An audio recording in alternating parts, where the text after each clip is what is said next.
different countries. The truth is that light we have in our chest overshines everything. Okay? Put your hands up if you would have come to Earth, knowing what you know now. All right. They lied to my Palladian, my little inner child, little blonde-haired version of me about 9. You're going to have hoverboards, I promise.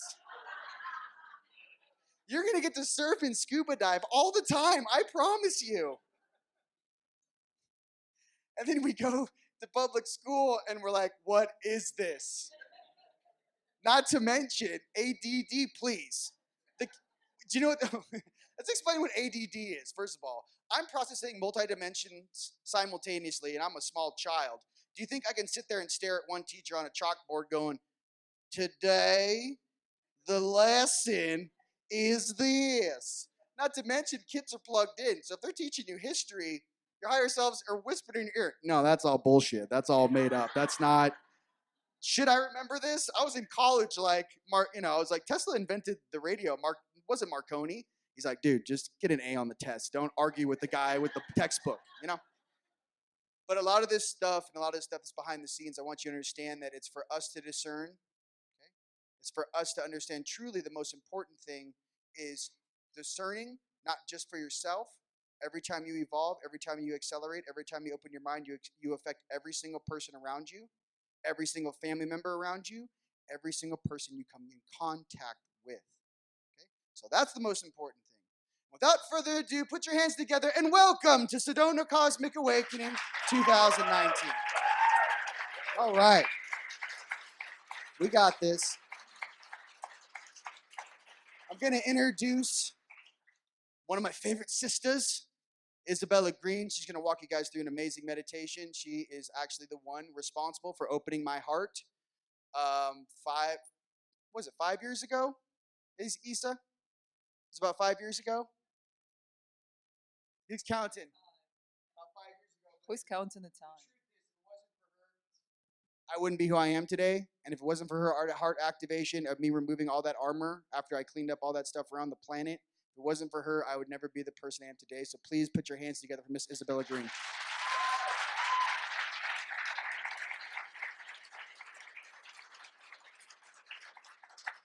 Hi. Welcome to 3rd annual Sedona Cosmic Awakening. Getting better every year, and that's a promise. I am Isabella Green. I am a way shower and a starseed. And a way shower means that I experiment on myself and then I tell you about it. I also serve as a metaphysical specialist and a spiritual healer, which means that I assist people who need such assistance in finding and understanding their missions on Earth, basically matching their cosmic origins with their occupation in this density. And as I have experimented on myself long enough, last 5 years, getting up at 3:30 in the morning every single night to shake the bars of my cage, to remove the filters and give myself access to abilities that people seek, people who are going through awakening and people want these abilities, I have remembered how I decided to incarnate onto this planet. I was on a red planet. Everything was red. Definitely not Mars. Suspecting Arcturus, but there was no neon signs shining there saying where I was. All I could see was my 4 toes, and I was about this tall. And I experienced the sense or the state of shared consciousness. Not only I knew the consciousness of the entire race populating that planet, we were all plugged into the same exact field of consciousness. We were also connected to every life form of that planet and the planet itself, talking about the state of oneness in higher dimensional reality. The planet itself was communicating or emanating a frequency, and we called it mother energy. and there was like a mountain kind of formation there that you could go to and ask your questions if the questions were not shared within that consciousness. And I remember knowing within that vision that that is a transmission device that is actually connected to our Thunder Mountain in Sedona.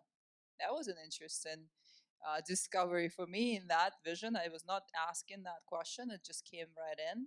And so, knowing that we have Andrew Collins here during this conference, presenting and also doing tours around Thunder Mountains, I got a feeling when I was thinking about this, I got a feeling that he is going to, or he's get connected into the same exact flow of information, except mine probably came from Arcturus, and then we had the giants, and then we have ourselves now. Now we have the Thunder Mountain tours right here. Okay, so then what happens next? I do have my cheat sheet because, some timers kicks right in when you get right on stage. So um, next thing we know, we decide to incarnate. So how we incarnate into Earth?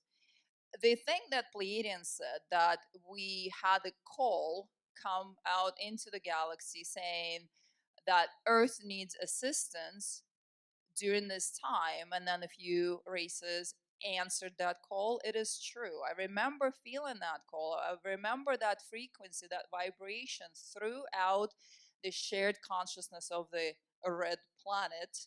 And it kicked in so strongly for myself as an individual unit, at the same time feeling everyone else on that planet, that I decided I'm going to do that. And then you go through recalibration period where your frequency is dropped and your soul is recalibrated more and more and more and more until you find yourself coming out of your mom's body into the human reality.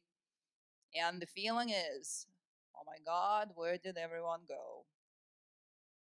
And here we have our filters installed because we're coming into a biological vehicle, which is actually like a spacesuit. What is the spacesuit for? The spacesuit is to separate us from the environment, to protect whatever is inside from the environment. We have limited communication devices available, but whatever is within the suit is not fully plugged in, is not fully connected. This is the same exact thing that happens when we, as cosmic beings, galactic essence, incarnating into the human reality. And so what happens next is we are in human state, we're in separation. That is the name of the game here. And we have a 3-day limit before we start sharing consciousness with our population here, which most of us are not aware of. And I'm going to give you a couple of simple examples here. Has anyone moved recently? And have your dreams changed after that? Perhaps, right? Why is that? A couple of years ago, I moved into an area where the house was surrounded by 4 places of worship, Christian worship. And I've never been to those places, but I instantly, after the first 3 days living there, I started dreaming about going to service within those places. A year later, I moved to a remote location thinking that, oh, now I'm not going to be picking up anything anymore. And there are no neighbors around me. I'm in the desert. My house is surrounded by the desert. Across the street, there are neighbors, and it's an elderly couple with ex-military elderly couple. And 3 days later, I started dreaming about being in military service, and then going to local bars and enjoying the deep fried local cuisine within that area. And I said to myself, what is happening here? Why? When my focus is on higher dimensions, I serve dimensions for a living, and here I am dreaming about all this stuff in the pickup trucks. And so I started questioning that, and I remembered the feeling of shared consciousness from the red planet. And then I realized that when we come into the human experience, we carry all of our abilities with us, except the suit is what blocks it. The body vehicle that we love dearly, appreciate for all it does for us here in this density, so we're always safe. The body vehicle filters out our natural abilities to know that we as human race are still living in the state of shared consciousness.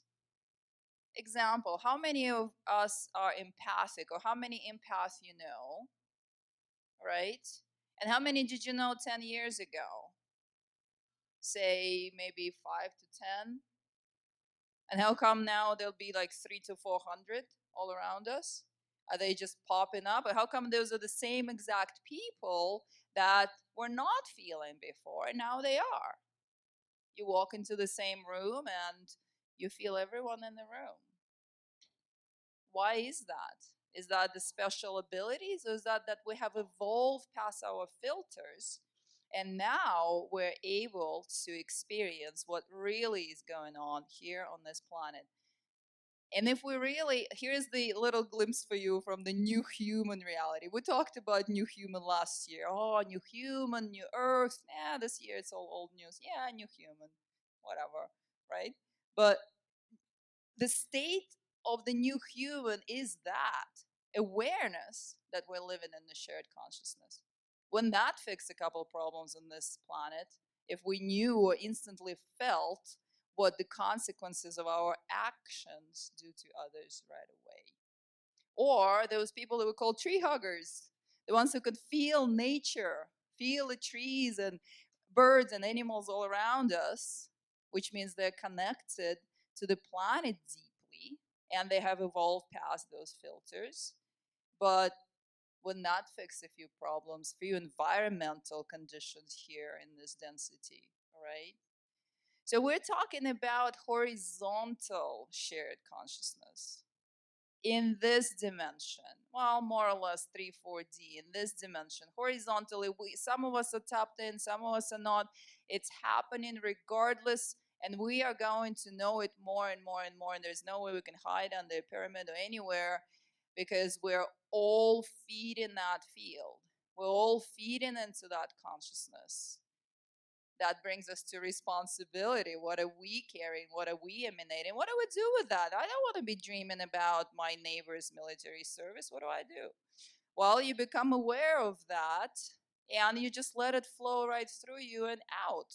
Remembering who you are, carrying your frequency. That's all it takes. That's all that's required. That's when we say hold your field and generate that energy, the higher frequency. Where is your focus? Where is your attention? Where is your heart? All of that is a part of our service here on earth.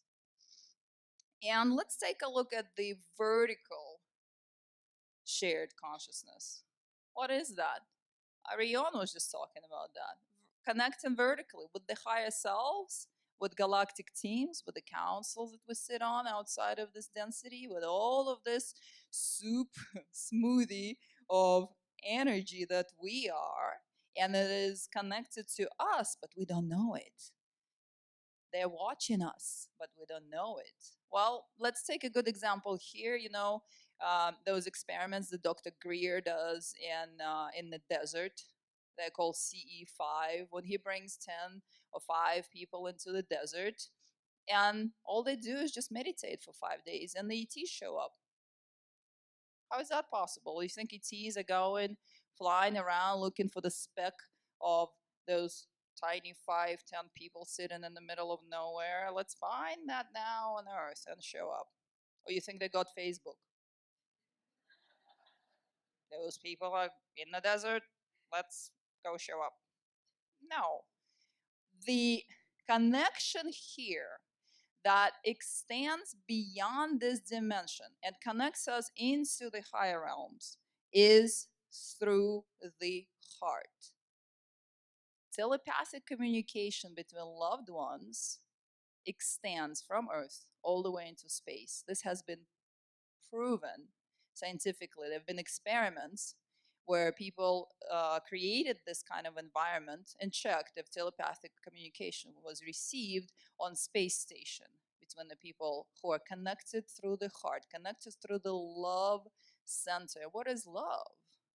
What is that center? What is that magic ingredient that holds everything together?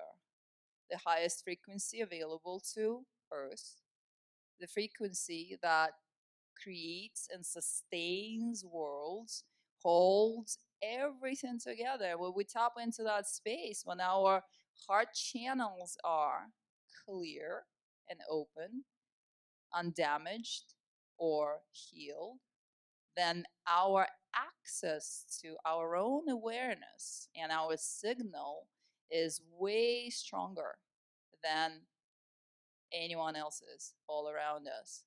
So people come to me very often with the question or request to assist them in activating their third eye because they want to have contact, or they want to download information, they want to connect, and they ask to help activating their third eye. Well, here's what I know from the work that I do and from observing and from my own experiments on myself as a way shower. We operate as a mechanism. Just the third eye activation is not enough. Just the crown activation is not enough. Just the heart activation is not enough. The mechanism works as a unit, and the heart that is connected into the flow of divine love, and we're not talking about human love and romance, it's just a variation of that. We're talking about being connected into the flow of divine love. The third eye space open to give us visuals, and the crown open to translate our downloads into the human understanding. This is the mechanism that gives us access and also sends the signal from our upgraded biological vessels that we are open and that we're ready and that we have prepared ourselves and our vessels are fully activated so that we can receive and communicate without fear and have that contact that we're all seeking here. And we're going to practice a little bit in a moment when we do the meditation. But the heart activation is will assist you dramatically in receiving downloads. Anyone who channels knows that, because channeling is basically translating frequency. Anyone who channels knows that the feeling comes through the heart. We receive that and we send it back out, and we translate that through abilities that we develop within our brain to translate frequency. Light Star, who is speaking after me today, is the pro of bringing the sound of light language forth for us, and she creates the sound sensation. That is her way of translating the frequency of light language into sound. I have recently started channeling during my sessions, and I am learning, I'm training my brain to translate the frequency that comes into my heart through the glimpse of a visual of the being that just delivered that from higher dimensions, translating it into the words for the people who require that. And these words come from higher councils, they come from all over galaxy, they come from higher dimensional aspects of our own souls, they come from our ET support, and it is a skill that we all can develop when our bodies are fully activated. And what about craft showing up for every speaker within this event exactly the week of the conference? Happens 3 years in a row for every speaker within this event, and possibly for all of you attendees too. Do they actually know? How do they know that this event is happening? How do they know that, okay, we're going to show ourselves and support what's happening here? A couple of days ago, I'm sitting in the middle of my desert, and I come out. I have a feeling to come outside and take a look at the stars. And hey, those stars are there every day. Why am I feeling this right now, right this second? So I come outside, and I see two objects next to each other, moving slowly, light objects moving through the sky. And those who have seen light objects, they know what light objects are. There's no confusing this for any one of us. You feel that feeling right away. The heart starts activating. The energy comes up. Your arms, your heart, your palms, everything gets on fire. So I'm looking at these objects moving, and then they stop, and we're literally staring at each other. I'm literally feeling that I am being looked at, and my state goes right into that inner child awe and joy and excitement, because here it is, they're here, they know we have cosmic awakening happening. This is exactly this week. This is my first sighting out in the desert where I live now. What an incredible feeling. But how did they know all that? They don't have Google. They did not look up Sedona Cosmic Awakening. We're in shared consciousness. Once again, here's another example for you. And um, one more thing I'm going to share with you, something that I learned through the sessions that I do when I connect to the parts or the souls, the continuation of the soul stream that we all have, that very often resides on other planets. These guys miss you too. You know that feeling that, oh, something is missing? You're missing home. You want to go home. And we're, after that feeling, our whole lives trying to fill it up with something else. Like something is somewhere else and we're seeking that. Well, it's different in higher dimensions, it's different on other planets. There isn't that incredible longing than the humans who are in separation mostly experience it. The sense is that, oh, there's a fragment of me that is away from me, and there's a fragment of me that I cannot reach, because that fragment has been stuck in human incarnations for 2,000 years. So when we activate ourselves, when we open the heart center, the third eye, and the crown, we're able to reconnect back to those aspects. And when that happens in my sessions, they say, wow, I'm so glad that I'm actually now reaching and I'm able to communicate with that part of myself that's been gone and lost in human separated reality for so long. So I just wanted to bring this message for you, that as humanity, we are in shared consciousness. And the more we evolve, the more we're going to know that. And that is the state that we call the new human. As galactic beings on Earth, as soon as we step out of this density, we're all connected always. Everything outside of this density knows about us, knows what we're doing. Everything is tapped into the same exact field of divine love, or the quantum field of information, where all information is shared.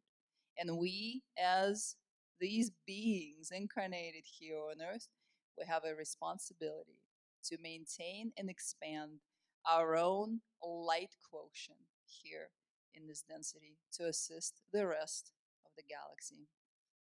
Up next on stage is one of my other favorite sisters, Miss Lightstar. Give you a little brief intro on who she is. She's a high frequency attunement artist. She's celestial. She's a starseed ambassador. Why I love Lightstar is that she speaks about 20 different light languages. So, show of hands, how many of you guys have been practicing with your light language? All right. If you guys need some vocabulary terms and some translations, she is one of the very best at that. Please put your hands together for Miss Lightstar.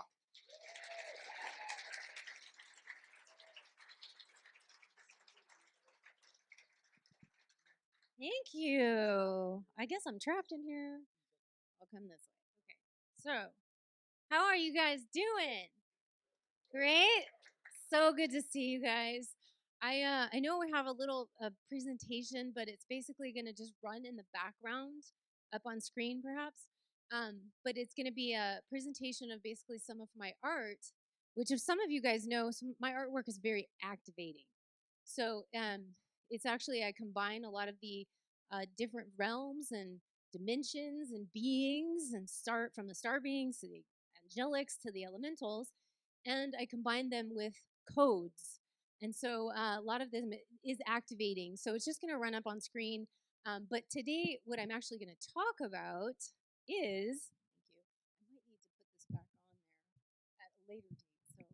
So, right. So awesome. Give it to the sound guy. He's amazing. Everybody really it works very hard at these events. So I just wanted to give some kudos to them. So, what I want to talk to you guys today, though, about is dreams. Yay! Let's hear it all for dreams, right? Because I think that dreams are one of the most fascinating things. And I have had dreams ever since I can remember. And I've actually kept a dream journal ever since I can remember, even when I was very young. Now, at the time, I had no idea. I didn't understand dreams. I was like, I don't know what's going on with the dream thing, but it's definitely super like strong where I was having these dreams and I didn't know what they meant, and some of them were really crazy. But I kept this dream journal and I just kept doing it. I was just like, I don't know why I'm doing this, but even today, I still have dream journals, although it's my process has changed a little bit. So, what I want to do is roughly go through just a few different kinds of dreams that we generally have. I'm not going to spend a lot of time because I don't have a lot of time to spend on that, but the different types of dreams that I think all of you guys can relate to, have been having. And then I'm going to do I'm going to help you guys to develop or assemble what I call your dream team. And I call it quantum dream teaming is the term that I'm using for this, because I started to realize we have assistance in the other realms and in our dream time. So we don't have to do it all alone. Okay, we seem like we're out there. Yes, we have a lot of our responsibility to grow and expand, but we actually have so much help. And I found this to be extraordinarily helpful for myself. So I'm going to help you guys to develop your dream team a little bit here, and I'll explain what that is. And I'm also going to do some activation that has to do with that as well towards the end. So, first thing I want to tell you is that there's a couple of different types of dreams that I think you guys all relate to. One of them is the psycho garbage dream. Can you tell what that is? This is that dream that you're like, what the hell? And you just want to wad it up and just throw it in the trash, right? Because what is processing all of your stuff, things that you needed to process throughout the day, things you didn't process, you're processing in the dream time. Now, that's just one kind of dream that we just kind of usually take out the trash. There's another kind of dream that comes into play a lot, and that is our psychic premonition, precognition type dreams. How many of you guys have those? Okay, because I know a lot of you guys in here have those kind of dreams. You don't know that you're having them until something happens in your life that you can actually go back and say, wow, that happened. For me, I have been having them since I was young, but I had no idea until later in life. And that's when that dream journal came into play, when I can go back and say, oh my gosh, that actually happened. And I didn't know why I was recording that. So sometimes your precognition doesn't always happen like right up front. But you can always go back and think about timelines in your life that have happened and things that have come true. I tend to have a lot of people that come into my dream time that I know, and basically it's just a download of what's happening in their life and what they might be going through, or what might be coming up for them, changes, transitions, emotional stuff. And so that's a very powerful type of dream. We also have the teacher-student dreams. And there's a lot that can happen in here, but I know you guys have had these where you're teaching, or you're being taught, or you're being trained. Okay, so I always like this term to say our Jedi dreams, right? Those are the ones where we literally become a Jedi, and we're being trained by our higher team, and our guides and our angels and our star friends and all the beings that are in our dream are trying to help us. We also have dreams that are what I would call karmic clearing dreams. This is a very interesting type of dream that I came about just recently. I actually didn't know that you could clear karma in your dream time with someone that you may not even know that you have karma with. Okay, so that's, I think, happening more and more for those of us, probably everybody in this room, on the fast track because we're speeding up, and so we're becoming more and more, we're getting through our karmic debts much faster, and we're going through more and more of them. And so you can do a lot of clearing in your dreams with karma. And we also have the shamanic journeying dream, which a lot of you guys have, where there's like the animals or the totems, or you get, scorpion coming into your dream, or you get the bear or something like that. And these animals have messages for you. And they're either messages or they're maybe coming in to tell you that they're your totem. So these are very powerful, can also be very healing. There's many different types of dreams. One of the most recent one that I started to have is kind of like, I guess it was called parallel reality dreams. How many of you guys have those? A few. They're starting to come. I think it's starting to be more and more. Now it's parallel realities, but I also can say they can be contracts because I've been having this dream about. I used to be in the construction, restoration, forensic engineering field.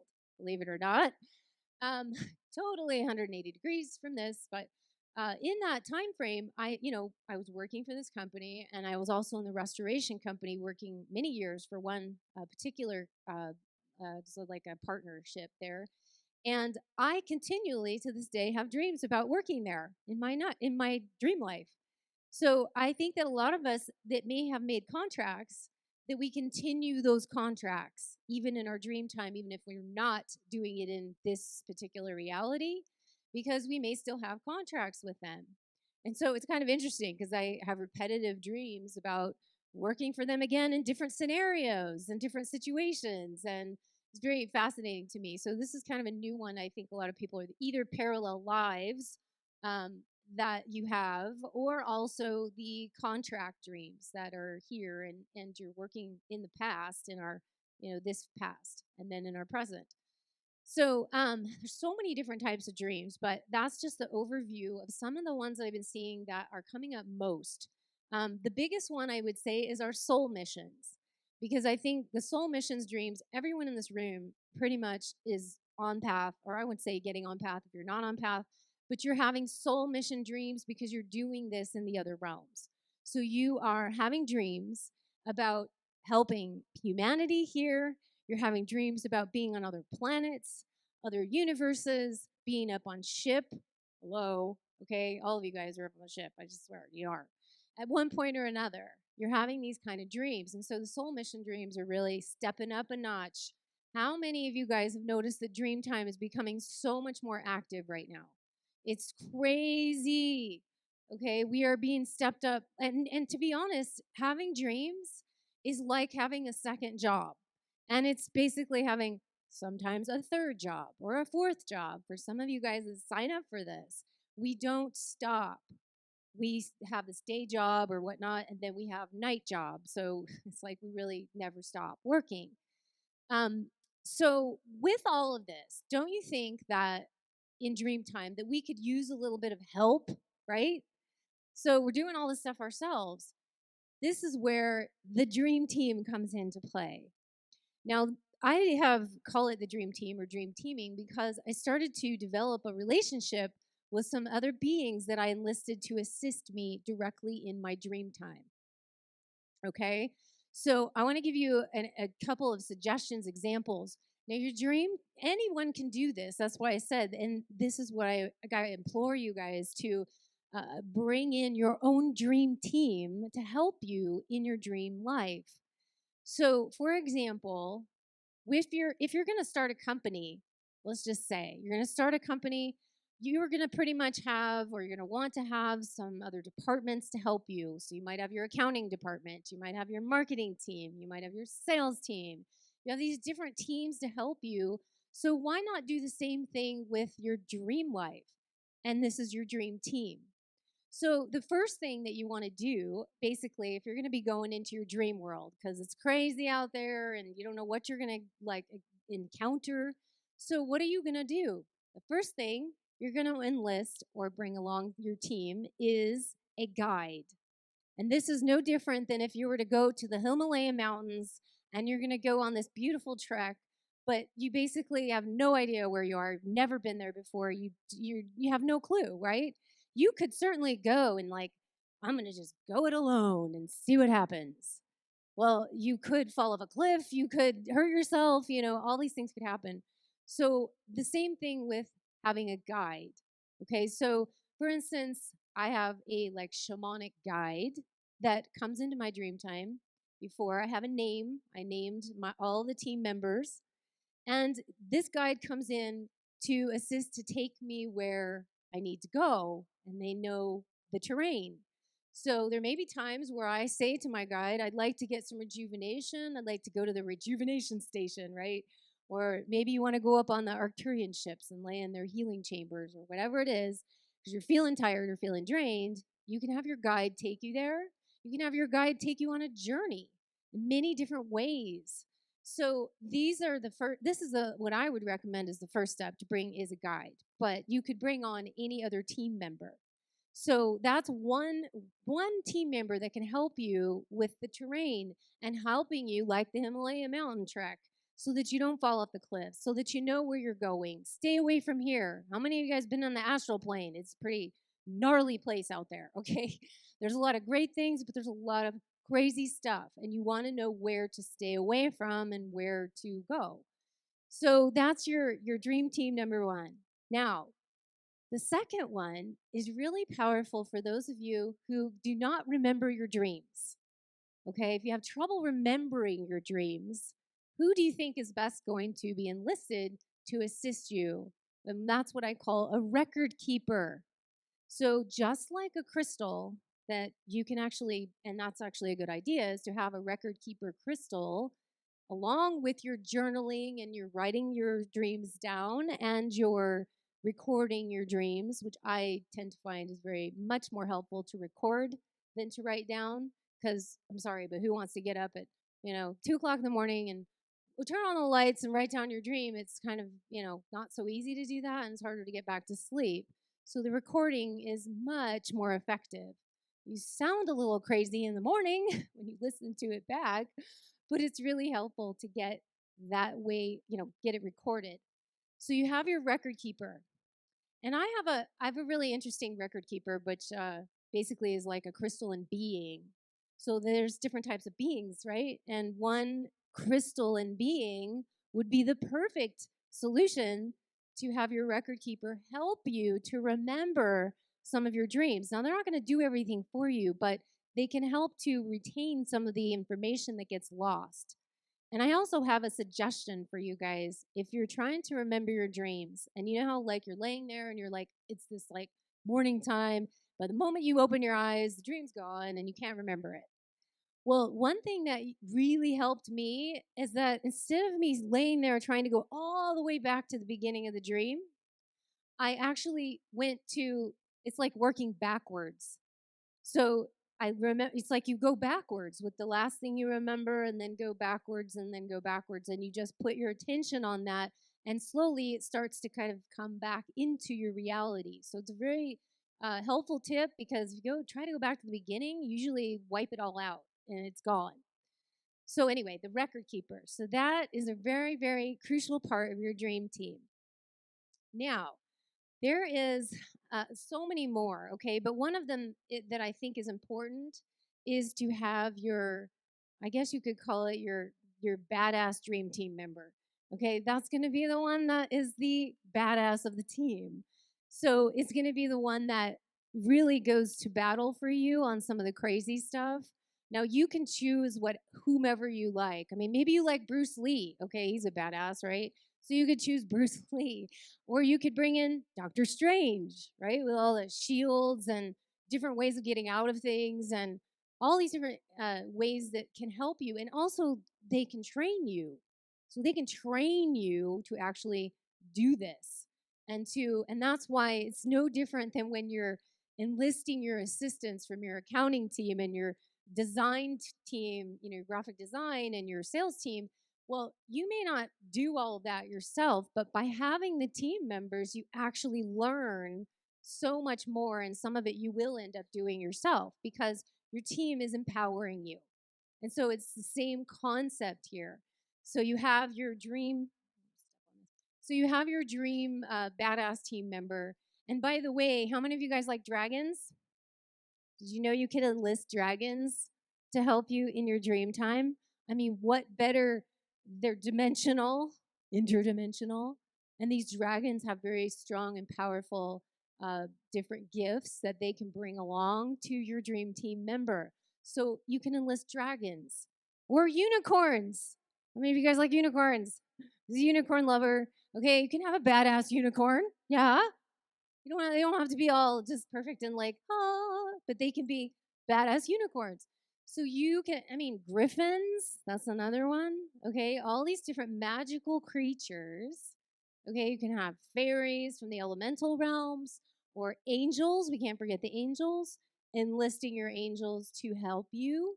Uh, Actually, record keepers are great jobs for record keeper angels as well. So you can actually bring on any kind of team member, but this actually helps you to go about your dream time with a lot more grace and ease. And you can remember what you're doing, and then it actually helps you in your 3D reality here. So it's actually helping you to empower you to work in your life here, and not just career, but also just all the different jobs that we have, and working with relationships, connecting with people from everything. Okay, clearing the karma. There's all these different things they help you with along the path.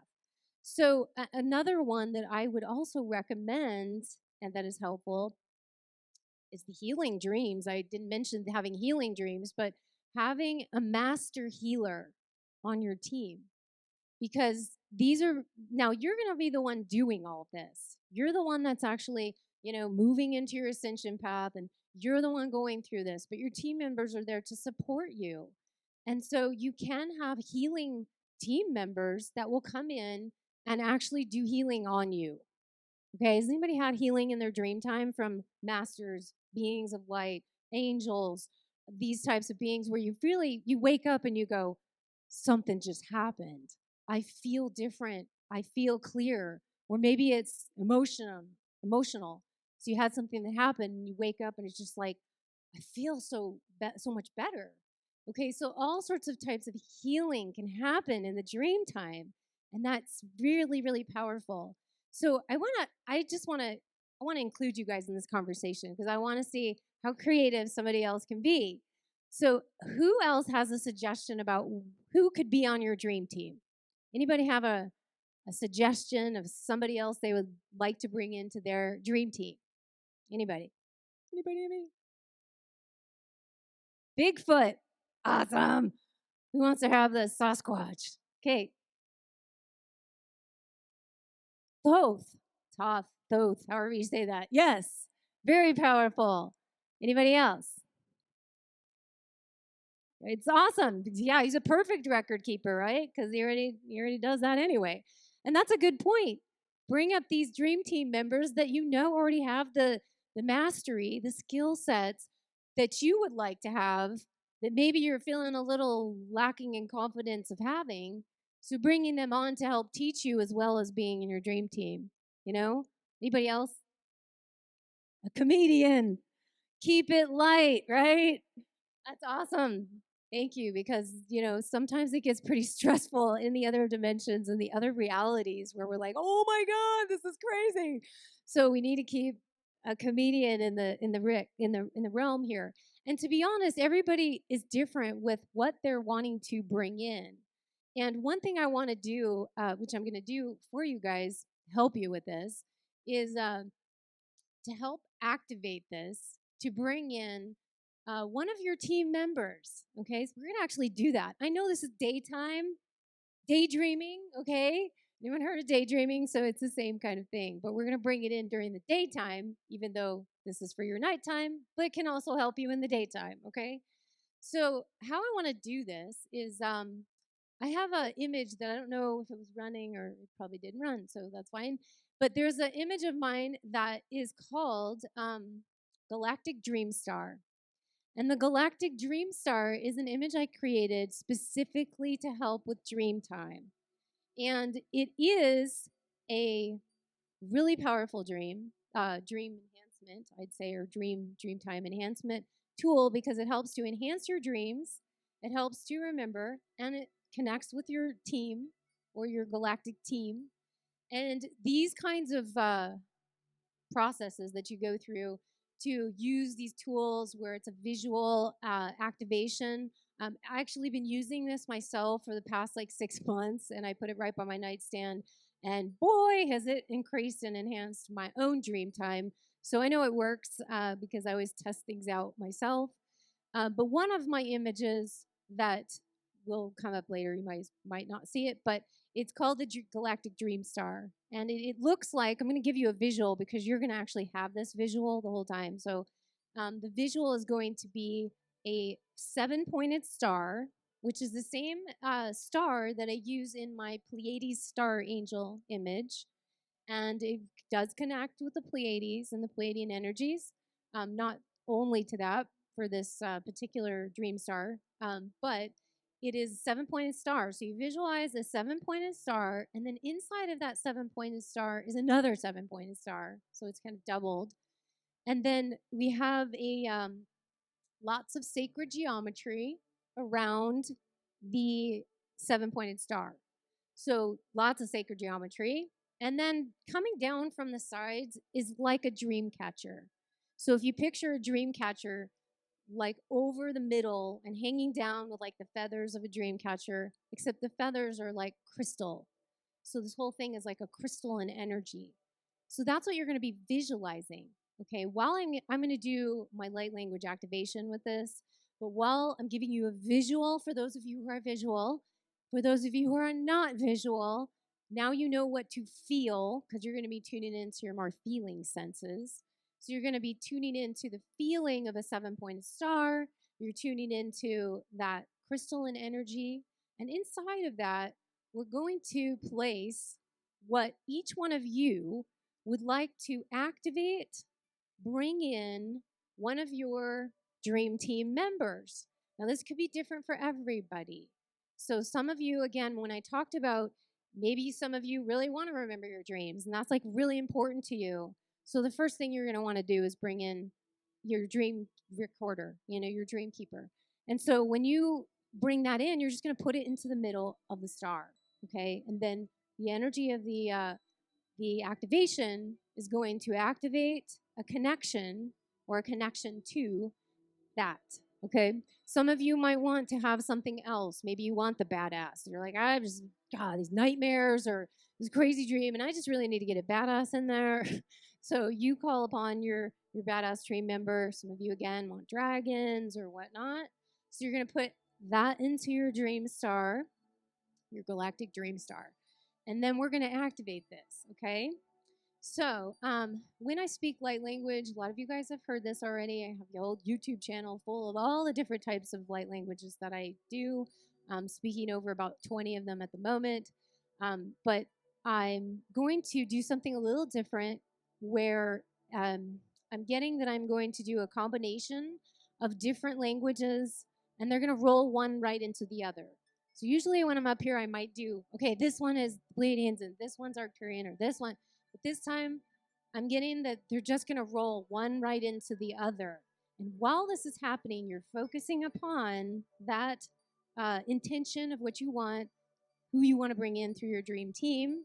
And this could actually be just a guide, a spiritual guide coming forth for you. It could be from the galactic realms. Maybe it is a Pleiadian, or maybe it is an Orion image, being that wants to come in.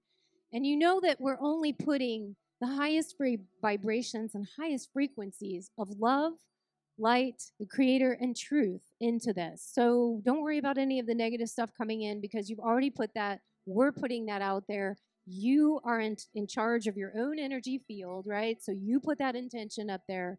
And don't worry about sitting next to the person and saying, well, is that my angel in the dream team, or is that person's?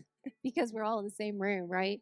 Just know that you are in your own energy field, putting that Merkaba field around you so that you're bringing in who you're bringing in and not the neighbors, okay? So, everybody, sorry,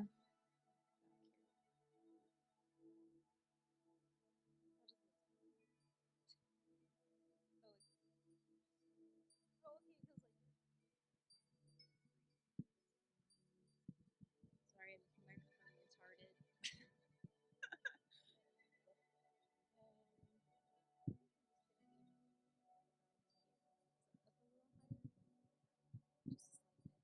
Okay, perfect. Perfecto. Okay, guys. So, I want everybody to close their eyes and take a nice deep breath. And as you do this, you're going to again envision your higher self here with you. You're going to envision that galactic dream star, 7-pointed star above your head. And in that dream star, you're going to place that intention to bring in one of your higher aspects of these dream team members. Whatever's important to you, bringing that forth, and just by placing the intention on that.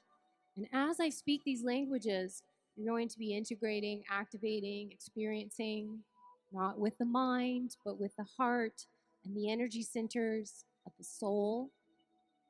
And just breathe through anything that wants to come through and connect and communicate and tap in through color, through sound, through feeling, vibration.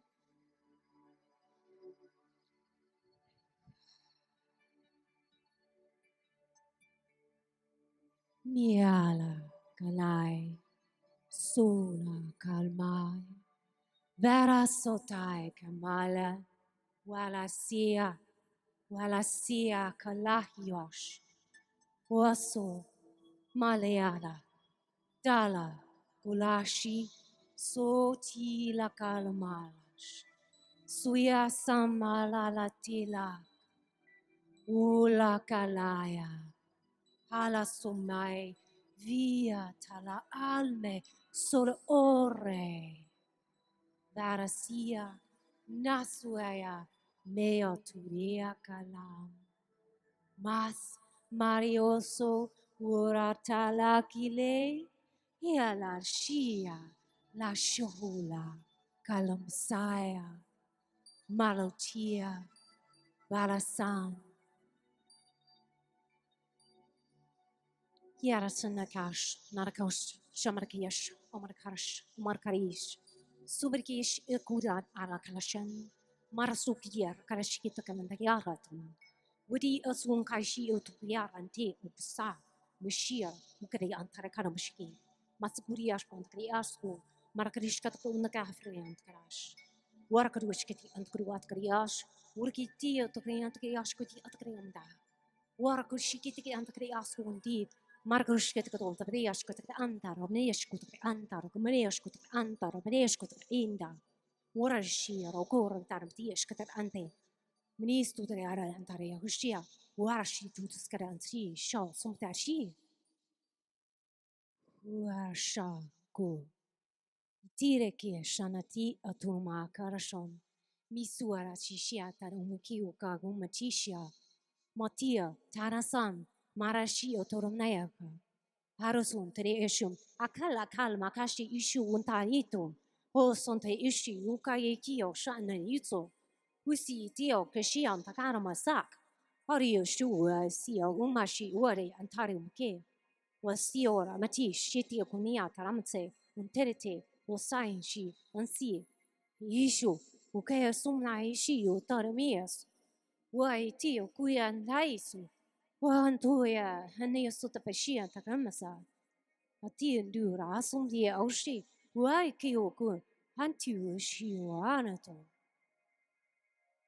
Yarakai, Mensayim, Miestua, Varian, Varakai, Vestuia, Marachi, Shonia, Halam, Mario, Mayas, Verekia, Azuya, Hania, Kalem, Aliash, Verakum, Verase, Vereshia, Nastukai, Biakukel Akala Komashiakai, Soyaki Akalomashik, Kalakosh, Nasuki Alakomak, Barkushi Akalakai.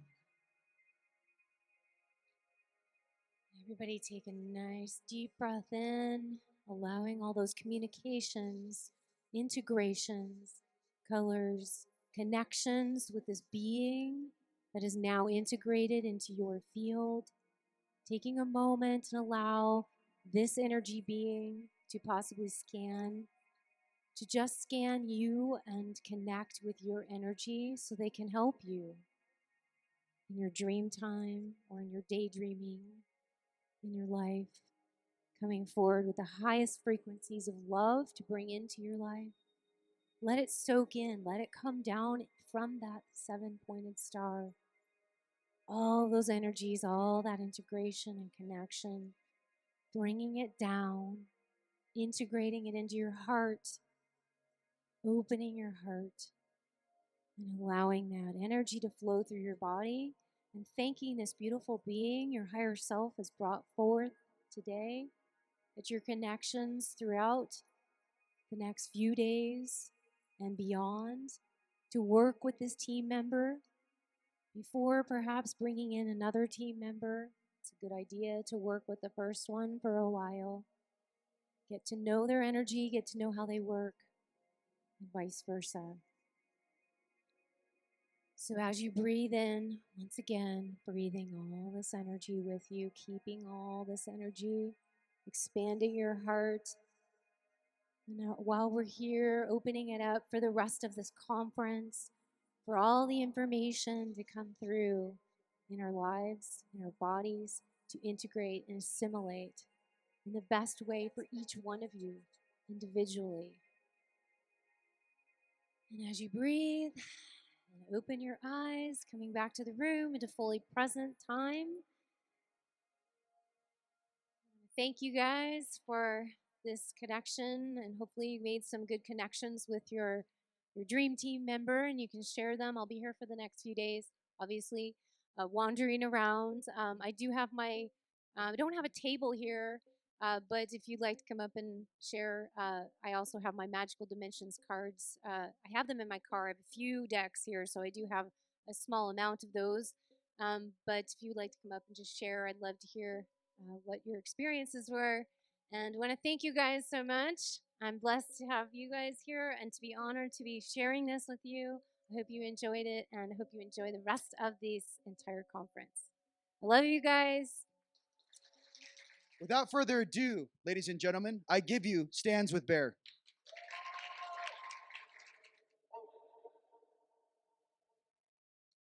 You guys feel good?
Hey, Brian, can you turn it up just a little?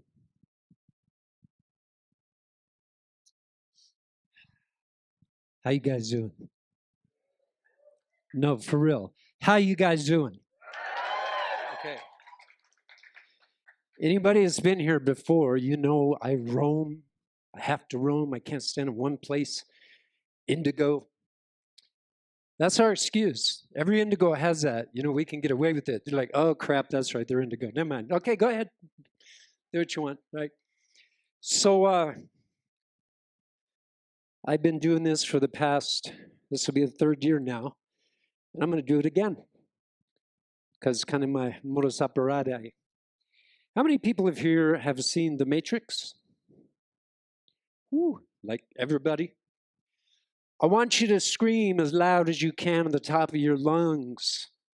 We are Neo. Do it. We are Neo. Because you are. Many of us forget that. I was talking to a wonderful young lady today, and I was telling her a story about 3 weeks ago. Somebody asked me what I did for a living. Ironically, I didn't say, oh, I play Native American flute professionally. I said, I create superheroes. I create Jedi. And I remind you of that. So why are we here today? We're here because what I wanted to speak about is how to circumvent the matrix and template your life. You think you could use that? Yeah. So what does that mean, circumventing the matrix? I'll give an example. If I'm late to a show and like every damn buddy's in my way, I'm like, okay, those 2 trucks are going to turn right, the light's going to turn green, and that red car is going to turn left. Go. Guess who makes it on time to the show? That's what I'm talking about. How many have ever done that before? Yeah, you know what I'm talking about. But there's steps to doing that. It's not just a given. You have to earn your way in this little thing called star-born life. Nothing has come easy. So many people are like, oh, my life is so hard. Well, good, you're doing your job. That's why your life's so hard. If you're not being constantly hammered, if you're not being constantly, things coming at you, you're not doing your job. That's why we're here. We're doing a job. Now, I have to agree with what Ryan said, because when he said earlier, if you know what you know now, how many would have come to earth? Not one hand came up. Not one. you know, I just want to tell them this is not a freaking vacation. Oh yeah, you're gonna have a blast. It's gonna be awesome. Yeah, all the money you want, all the everything. But it's free. It's all there.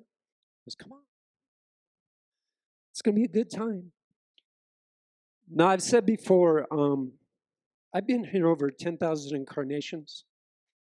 Not because I'm stupid. I know people are like, I guess you didn't get it the first time. You know. No, it's because I wanted to know every aspect of what it is to be human. It takes a few lifetimes to do that. All the suffering, toil, pain, misery, joy, love, peace, all of it. Because the only way, my friends, you can become the teacher that you are, and you are, you knew that, right? You think you just came here to be in a little starboard boat and woohoo, just have a happy old time? You're all teachers, every one of you. First, you teach yourself within. Your higher self kicks in and says, okay, vacation over, time for work, let's do it, right? We've gone through several phases in the earth here. We went through one of aggression. We went through transparency. We have gone now, this world, of acceptance. Acceptance of your life. Acceptance of who you are. And understanding fully why you're here. Nobody said this was going to be an easy ride. Nobody. Literally, because it wasn't in the brochure. I don't. Did you guys see? I didn't see it. You know, not going to be an easy life. Like, I'm out. I'm just going to chill here on the ship and have my drink. Have fun, right? But the reason I wanted to have so many lifetimes is because my goal, I want to know every aspect of what it is to be human, because you cannot become the teacher that you are to be unless you've experienced that very thing. If you want to teach what not to do in alcoholism, you had to have been around that in your lifetime. If you want to teach what not to do in abuse or drugs or any of that, you would have had to have had that in your lifetime. Otherwise, you're nothing but ROTC, some fancy lieutenant trained at some fancy school that knows nothing about being in the trenches. And believe me, we're in the trenches. Well, we were. Not so much anymore. We dusted off. And that's right, I'm starborn. How was I thinking? Not human. How many think they're human here? Ha! Got you. See, that just messes with your head, doesn't it? Because you're like little Pinocchio in the story where him and his friends are all out and about having a good time at the carnival. And they're all eating the treats and the tarts, and they're going on and on and on and just having a wonderful time.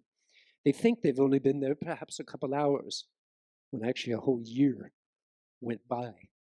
And that's what this place does to you, the earth. You forget who you are, why you're here, because you're so enamored in the matrix. How many believe that this is a matrix? How many don't believe that this is a matrix?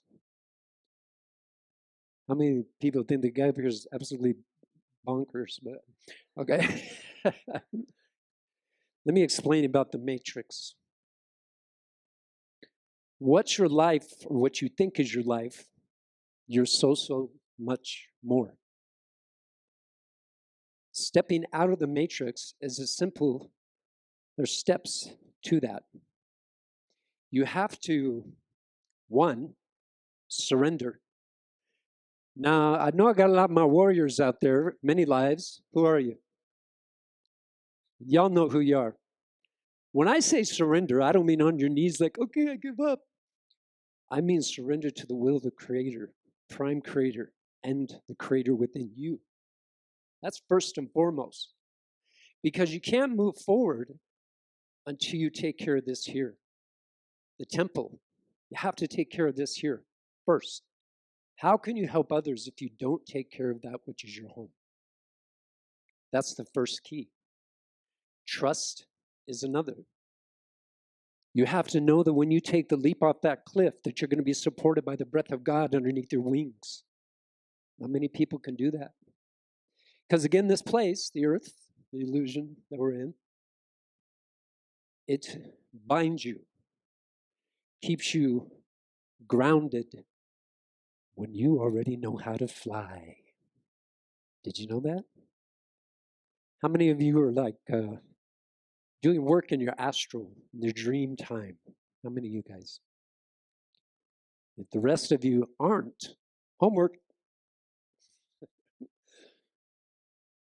There's a magical world waiting for you as Jedi, as that superhero, and it's inside of you. It's never been outside of you. I mean, I hate to say it because I'm in that field doing sessions or whatnot, but inevitably the time of gurus is coming to an end. Be your own guru. Be your own trust, knowledge, wisdom.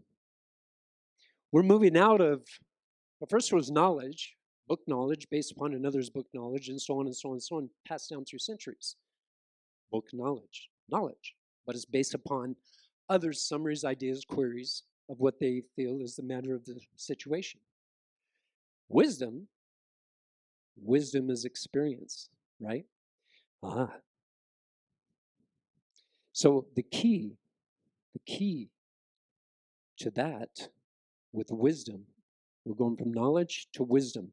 The key and essentiality, yes, I just made that up. How many make up words? You guys do that? That's it. And how many made up the word and they're like, that should be in the dictionary? Don't you think it's time we write our own dictionary by now? Because like, I used to drive my ex-girlfriend crazy with this. I used to say, well, then they've been validified. And she's like, that's not a word. I go, of course it is. Validated, identified, validified. Makes sense, right? It's words.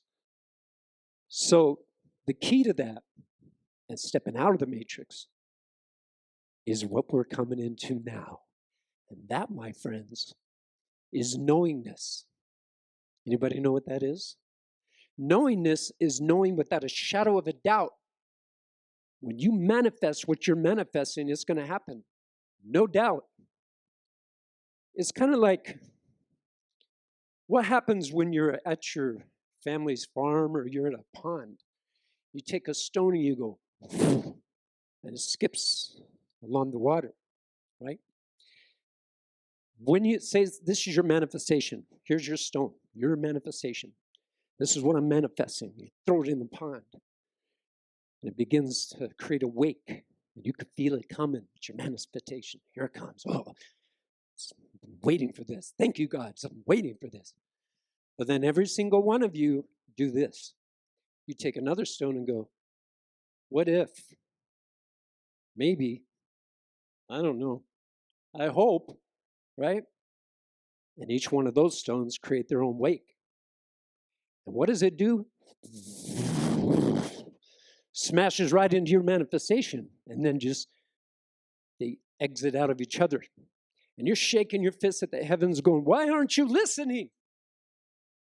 I'm here. I'm doing everything. I'm being a good person and blah, blah, blah, blah. And you're not listening. And the Creator's like, my child, I cannot tell you how many times I have in my ledger here that you started your manifestation, but because you have free will, you can actually dismantle it at the same time. And that's kind of what you're doing. You're dismantling your own manifestation. Knowingness is the key. Belief is a key. Einstein said once, there are more things in the universe that we can conceive of, yet though imagination, or imagine. Imagination is another key. So I'm giving you pearls of wisdom here. Here you go. You're welcome. Okay. Little pearls of wisdom. Imagination is a key. Belief is everything. And I'm not talking about belief in a cause, belief in religions. That's all fine and good. Before any of that happens, you have to believe in yourself. And what is yourself? Your higher self. The highest form of who you are. And you are going to be that Some of you already are.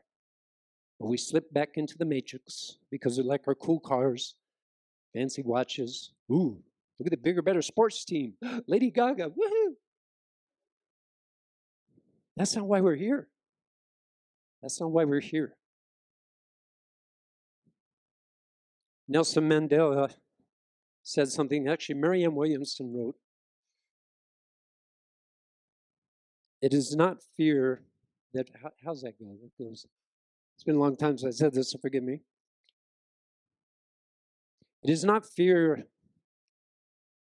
of self that we fear. It is we fear our own inadequacy. Who might you be brilliant, talented, beautiful? Who are you not to be? You're a child of God. And by you shrinking away, your light serves no purpose. It is something that is in each one of us. As you allow yourself to shine, you unconsciously give others permission to do the same. It's up to you. We all want to break out of the matrix. And the way you break out of that is you do it together. Now, how's that possible? I live clear across, I live in England, and I live over here in Alabama, right? So how's that possible? Here's how. The junk DNA that they think is junk inside of you, that's the key to the ascension. Why do you think it spirals? It's not out here. It's right here. And as you raise your vibrational frequency, you begin to awaken all those things inside of you. You begin to awaken that junk DNA. I have a background band in the back for you. Hope you appreciate that. Took a long time to get them here. Okay. As you wake that junk DNA inside of you, it sparks a light. And remembrances come back. Wisdom, knowledge, past lives, your Jedi gifts, all starts formulating and awakening. That's what the awakening process is. But we're going beyond the awakening process into something so glorious, magnificent. You have no idea. So here's the true ascension. When you spark that light, it begins to affect others around you, and their light sparks, and so on, and so on.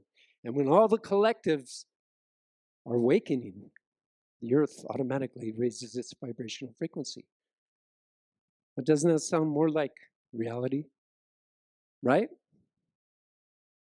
So each of us here are family. So when you get the chance, look in their eyes and say, man, I love you. Thanks for being here. Thank you. Because each one, there's so many. How many from New York here? New York, baby. How many from Chicago? Milwaukee? Anybody? Why am I saying these things? Because I want to thank you for holding down the energy of a very dark place. It's not easy. Believe me, I know it's not easy. So thank you for stepping up and saying, I'll do it.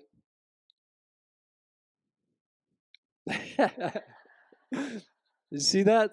That's initiative. That you're welcome.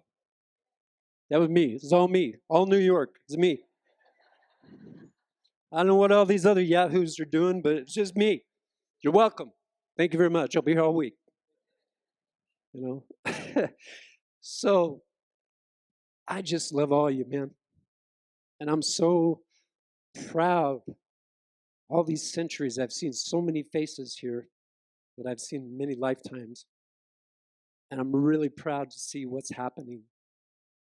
And the awakening that's like a huge tidal wave that's just washing over the planet. Because each one of you are going to leave this place after this conference in a place that you couldn't even imagine, in a higher place. You know what your greatest duty here is? To be in service to others. There's no greater duty than that. Do you feel me? Right? There's no greater duty than to be in service of others. Because as you express that, they get it. I could just sit up here and stare at you and not say a word. And do you know the collective energy? Our minds would link and go, we begin all kinds of downloads without even saying a word. That's who you are. Jedi in training. When I always do we or Neo, because I want you to recognize who you are, I'm here to empower you. I'm here to show you possibilities that you can't even fathom. Start awakening that DNA. Allow it to be so. Take away all the negative things in your life and walk away. They're only there to teach you anyway. Otherwise, you're looping. Some of you love jumping in the quicksand. You're like, ooh, is that quicksand? You know? God's like, all right, come on, here we go. Listen to this. And you're like, man, that sucked. Hey, is that quicksand? You're back in. You know what I'm talking about. Some of you have your little quicksand matrix, right? I'm just really honored to speak to all of you these past 3 years. How many have been here the 2 years before? Yeah, so we get a lot of new faces. Thanks for coming, all of you. I promise you that when you leave this place after this weekend, you're going to be changed in ways you don't even know. I just came to check out an event. Yeah, sure you did. Let me give an example. My two friends, Tina, Robin, they are moving to Sedona, and they just left their home. And they set out the manifestation, and they didn't throw any other pebbles in either. Just, that's it, walked away. Let God, let go. That was it. And within a matter of weeks, they sold their place like the perfect person came, all of it came together. And they're going to be moving here. So big round of applause for those guys because they did it. So I have a special treat for you guys. I have a video for you to watch that I created. I did the visual, I did the narration, and I did the music. And I hope it touches your heart as deeply as it did mine when I created it. This is my first video I've ever made. So I hope you love it. Okay, Benji, go ahead.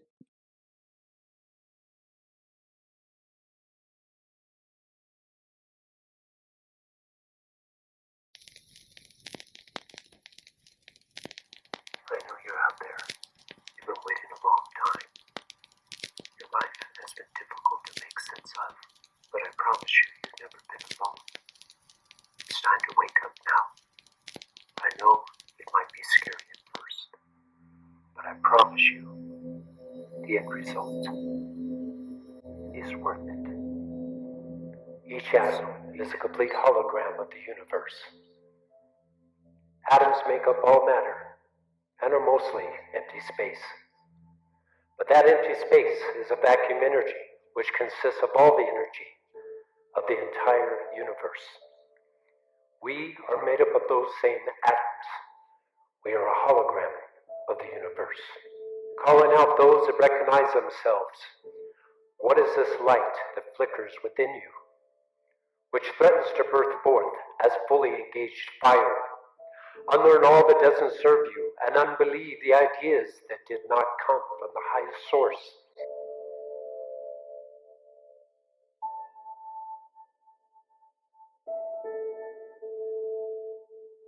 The world's commitment is to unconsciousness and hiding, and your commitment to bring forth through clarity and enlightenment is a threat to that unconsciousness and hiding.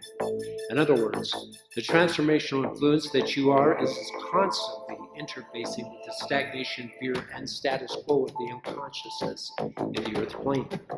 You need to be able to radiate the light of your purpose. You at a soul level have agreed to connect up with and create shifts for the collective consciousness of humanity. You are a much higher being than you are aware of. You may have lost interest in playing in the earth dimension with rules that were set up for you.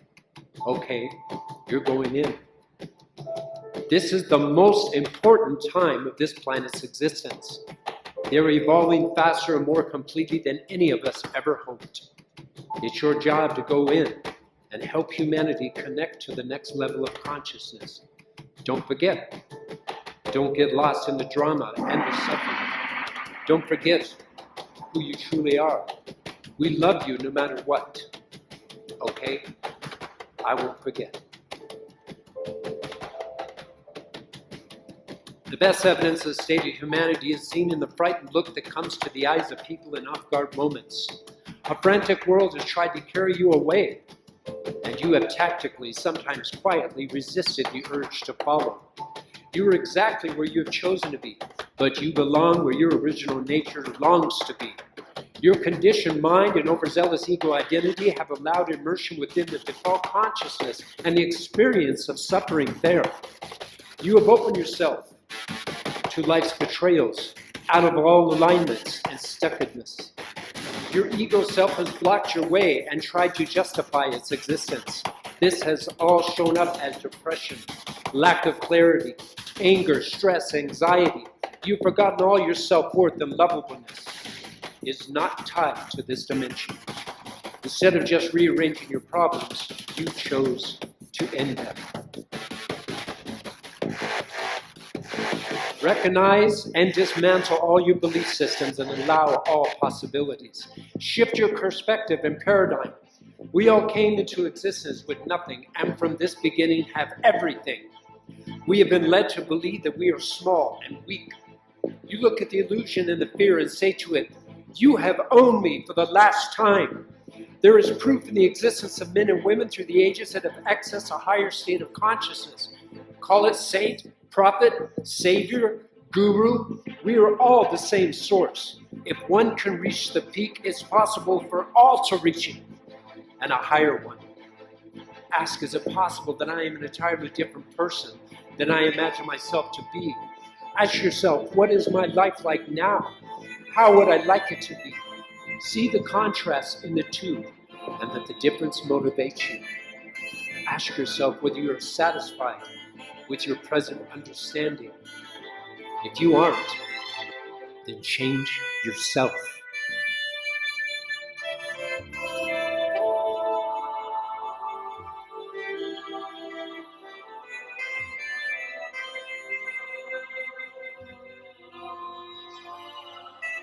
Have you been holding back on your own becoming and self-realization because of your thoughts of what your family and friends might think?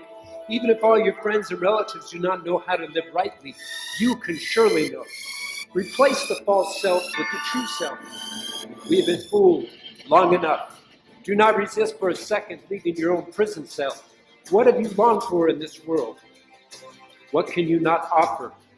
Do not hesitate to ask boldly for far more. Fight for yourself. Lose yourself in love. Become aware of everything and affected by nothing. The true self is love. Come home. Come home to the dance. The smile, the flirt, the pounding and open heart, the joy of life and existence within creation. Accept the invitation to become all that your soul meant for you to become. To create all that you were meant to create. Let go. Let go of thoughts of who you were. Claim your divine inheritance and birthright. Become aware of the flow, the radiation of the creative energy which is continuously, easily, and effortlessly pouring forth from your divine consciousness. Become aware in the flow. This is the ultimate. You have never seen this day before. Giggle with joy at the beauty of being alive and awake on this day in our consciousness. There has never been a more important time in the existence of humankind. Today, prepare yourself, ready yourself for your inner transformation and shift in your outer reality. Open yourself to the memory of who you truly are. By living in the heart, you always feel good about what you do.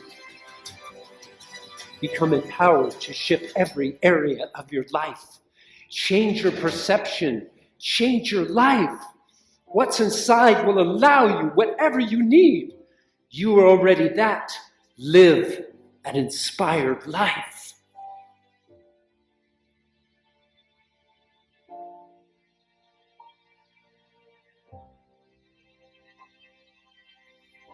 Your greatest potential is addressing those qualities of the tribe. showing them a way, exponential, possible, plausible, potent words. We know who you are. We are calling out to you. See yourself. No more playing small. No more playing by the rules and other authorities. Question everything. There's got to be more. Accelerated awakening for those that are ready. Know there is something more. Disillusionment. Do you feel you're from another planet? Do you feel like you don't fit the norm? H2I is your bridge. Unplug. Rewire. What are you tired of? What are you afraid of? Don't buy the rhetoric. Awestruck over celebrities, no blaming, not a victim. Connect more with your own spirituality. Lifetime support, clarity, ego, identity. What's the becoming? Becoming. Things that were unknown before and now are normal. Be the rocket launcher solving the Rubik's Cube's blind. Doors opening, universe coming out from the heart. An old man sitting on the bench holding his hand out to give. A baby creating a timeline that's sucking it all back in. The girl with the dandelion blowing out in creation. The giver, dumbed down, walk outside for the first time. Distractions, sports, millions. Tactically giving our power away. Love, revolution. Old stuff falling away. Blossoming. While lotus flower cracking through pavement after fire destruction, rebirth into new creation. You all know who you are. Bob Marley, Jim Carrey, Tom Shattuck, iconic influencers, The Fountain, Brother Sun, Sister Moon, peaceful, secure within, not dictated anymore. Eye of the storm, unstoppable human spirit, birth a new life, completely open to possibilities. Everything is possible. Everything is possible. Everything is possible. And now it's your turn. And go.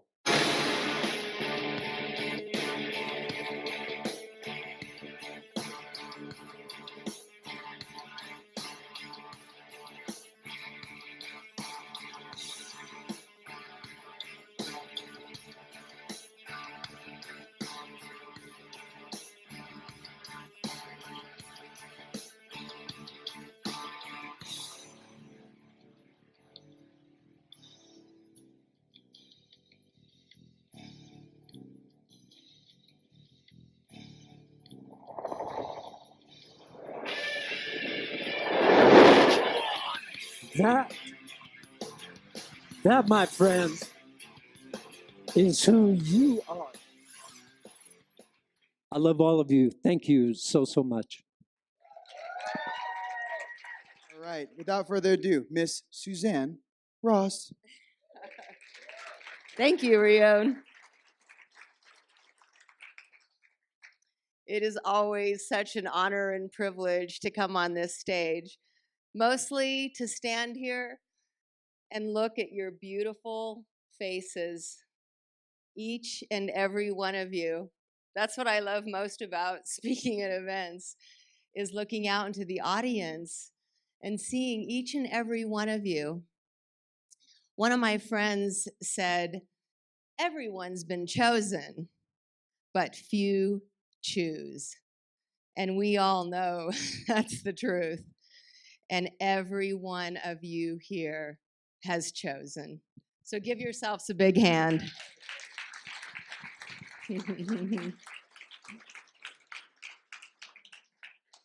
You've chosen to be an integral part of the awakening of humanity because each of your light frequencies contribute to the love light frequency of the entire planet.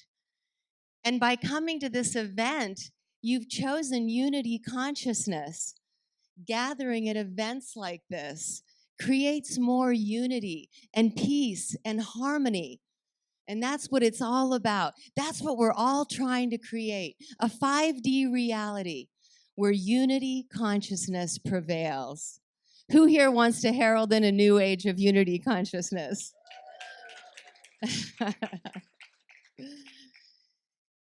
And all of us have been chosen in different ways. For myself, those of you who don't know me, I used to work in the corporate world back in the day when, like a robot, I was following the American dream, went to college and got a business degree and went to work in the corporate world and found myself miserable. The American dream for me was the American nightmare. And I knew all of that material things couldn't hug me back. And so at the height of my misery, I went to visit my parents in the desert of Southern California and started to experience love and joy and laughter and sun and fun. But one morning I woke up consumed with dread that I was going to have to return to my life in hell, which was on the East Coast at the time. And on that morning, I ran to the top of a mountain behind their home. I was just pulled by a spiritual force to run to the top of this mountain. When I got to the top, I threw my arms up and I said, I am miserable in the extreme and I see no way out. And in that moment, I felt the air around me literally embrace me in a loving hug. And with a flash of bright white light, a voice came out of that light and it said, Can't you see you've come home? You will stay here and heal yourself and many others. And when I came to, I was on my knees looking out across this desert landscape, and I knew that was the absolute truth for me, that I would become a healer in the desert. And the person who ran down that mountain was not the same person who ran up it. The person who ran up it was suffering from anxiety, depression, many physical ailments, and the person who ran down was full of exuberant health and vitality. And in a matter of 2 weeks, I changed my life completely from being a stressed out corporate manager on the East Coast to a healer in the desert. And I stayed there and healed myself and many others, just like the voice said I would.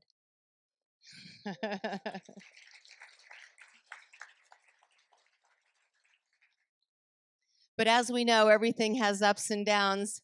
You have one dark night of the soul, and then you have a decade or so of ascending on your path, and then boom, another dark night of the soul sweeps in to offer you another opportunity for a leap in consciousness. So after my second leap in consciousness, I entered the Buddhist path. And I started to do these really powerful meditations. Now, on the Buddhist path, there's a liberation prayer. And in this liberation prayer, you imagine golden nectar flowing through your crown and down through the soles of your feet. So I would do this walking out in nature, and I had no idea how powerful this practice was, imagining your illuminated light being walking out in nature. I started to experience shifts in my reality. I would see sparkling lights raining down everywhere. The colors were all fluorescent. I felt I could telepathically communicate with the animals that I would see along the path. These large egrets would stand along the stream, and I could walk right up to them over time. I would notice like birds would follow me. I felt connected to the plants and the trees, and I started to realize that everything was consciousness, that the stream was liquid consciousness, that we were all illuminated by the same life force. And what was the source of that life force?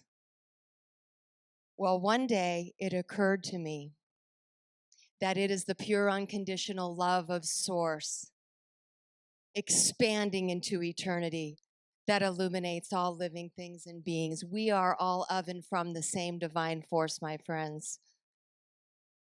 And therein lies the unity consciousness. And that divine source is within us. It is who we are, each and every one of us, divine beings. We are the creator.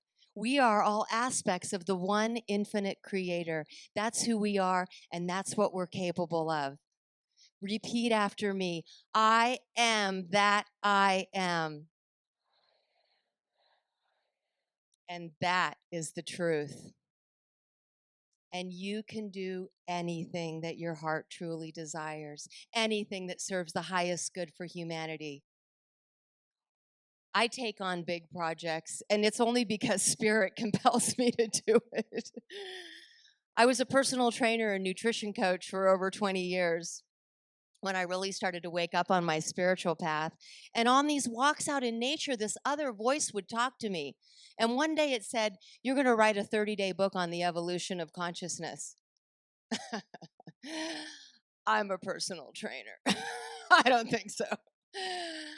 Well, a few years later, I have a trilogy of books, each a 10-day book on the evolution of consciousness. So, my first book, Wake Up, on the cover, you will see the experience I just explained to you. Brian, is this the clicker? Okay. I'm still struggle with technology, so let's see if oh, it switched itself. Wow, I don't have to do anything. So this is my book, Wake Up. Now, when Spirit was giving me this guidance, I started to do automatic writing. One day I was walking out in nature and I was so consumed with these big questions. Who are we? Where did we come from? Why are we here? Where are we going? What are we made of? What is this reality?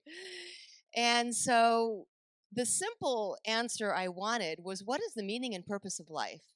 Right? I just want a simple answer. And one day I was walking out in nature and I had my head down. And I was just going, meaning and purpose, going through all the files in my head about all these books I had read, science, religion, spirituality, quantum physics. And I felt a tap on my shoulder. And a voice said, "Look up." And I looked up, and in the sky, in puffy white lettering, it said, "Meaning to create, purpose to evolve." And I just stared at that, and I knew that I was witnessing a miracle. But rather than standing in awe of this miracle, I was just relieved. Thank you. Finally, just a simple answer. Of course, the meaning of life is to create, and the purpose is to evolve. So after that, I started channeling and doing automatic writing, and largely my books are automatic writing. I wanted to create a process whereby we could awaken through reflecting upon the most transformational experiences of our life. And in doing so, we could reveal the gems, which are the life lessons. And also, we could transmute any negative energy we're still hanging on to. We could transmute it into light. And in my book, I offer practices for balancing ego and spirit. There's also dynamic movement therapy, meditations, breathing exercises, and journaling. But the whole idea that came out of this was based on the miracle that I witnessed that day. And it's all about intentionally creating meaningful experiences so that we can consciously evolve toward more enlightened ones. It's living your life on purpose, creating intentionally, consciously evolving each and every day, living your life with meaning and purpose. And so after I had my book launch for Wake Up and the whole event was filmed, I went home and watched it. And I saw these impassioned speakers on stage because I couldn't imagine myself on stage for 2 days talking about me and my book. So I invited a bunch of other people to come to the events, talk about their books. But when I watched the footage, all of these really impassioned speakers with such incredible information to share that I wanted to share it with everybody on the internet. And so I started inviting these people into my home, and I set up my master bedroom like a TV studio. I had 2 little chairs in the corner and a camera, and I started creating these videos, and Voice America TV saw what I was doing and posting, and they invited me to be on their network. And my show became the second most watched show, Lighten Up TV, and we had over 5 million people tuning in, and I did that every week for 2 years. And so 104 weeks later, I decided that I had had enough of that because it took up all of my time. In the meantime, I moved to Sedona. And from there, everything opened wide and started expanding in all directions. Now, in 2012, I was sitting in meditation and I heard a voice say, in 2015, you and Scott moved to Sedona. And I got a marker and I actually started drawing a house. And then I just kind of put it away.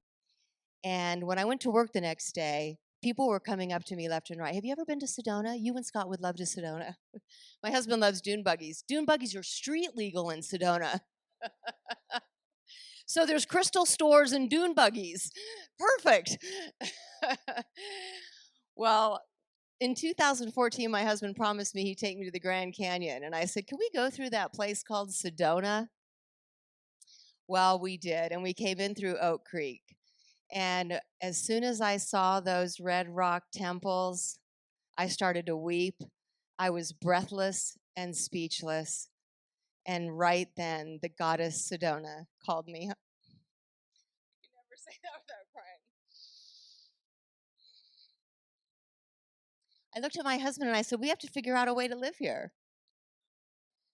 He said, I work in telecom in the Silicon Valley. Like, I highly doubt I'm going to find something here in Sedona.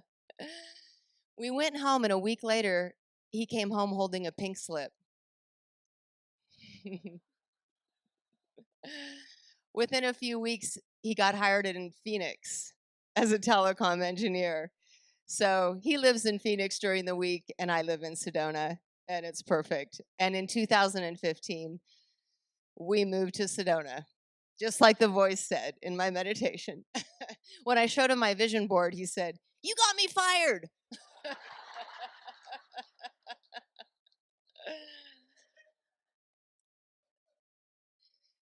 And here is my very first visit to Sedona. My husband filming me out on the rocks. Who did I meet right after I came here but Shakina Rose? Are you in the audience, Shakina? Or is she out at her table? We're sharing a table today. I met Shakina and we just stared at each other. And it was like, okay, wait a minute. Lemurian, Venusian, sacred sisters sharing many different lifetimes in many different dimensions. And within a few minutes, we decided we have to go out on the land once a week, every Wednesday. And we both have busy schedules, and it seemed crazy talk that we'd spend one day a week out on the Red Rocks, but we knew we had to do it. And so we did. And she had been here a few years prior to me, so she showed me every secret portal site, all of the vortexes. And we discovered we could do telepathic meditation. We could go into a meditation and come out of it, and I'd say, oh, I saw the most incredible thing, this, that. She would say, you don't have to tell me, I saw it all. What? Wow. So then one day we're at Transformation Tree, only in Sedona, and she says, Supernatural Sedona. And I said, yeah, wow, supernatural, man. She goes, no, it's a television series. What? And so I started taking a camera with me, and pretty soon we had a camera crew, and we went all over Sedona and got the most incredible footage. And along the way, we revealed various truths about Sedona. For one, it being the root chakra of planet Earth with its bright red rocks and its ability to ignite your Kundalini energy. Also, we discovered a chakra line that runs through Sedona. And so we created a television series called Supernatural Sedona. Now you can find it on a brand new internet television network that I've recently created called sci-spy.tv, Supernatural Sedona. And so we have lots of episodes on there that you must watch if you love Sedona. Yes, so recently I developed a brand new internet TV network. I was starting to create all these shows and I didn't know where to put them. And one day in meditation, I saw this genre downloaded, sci-spy, and I saw it written across the sky, sci-spy. And I'm like, sci-spy, what's that? It's merging science and spirituality. It's a whole new genre for the new age. It's a synthesis of spirituality and science to give us answers to the greatest mysteries of creation.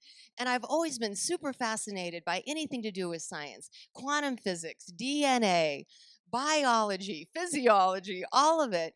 And so I thought, wow, a whole new genre. So I Googled it, and nobody else had ever been using it. And so I trademarked it. SCISPI.TV. So I asked Spirit, now what am I supposed to do with this sci-fi genre? Well, develop a whole new internet television network, of course. Once again, really? That sounds like a lot. But here we are. Now we have over 25 shows on the network. Almost all of the speakers you'll see here today have television shows on the network. We have many people from Ancient Aliens that have shows on the network. Lots of people that have had shows on Gaia TV are now on the network. We have best-selling authors, speakers, experts in the fields of quantum physics, spirituality, ancient history. Andrew Collins is here today. He has a show, Megalithic TV, on Sci-Spy TV with Hugh Newman. Thank you.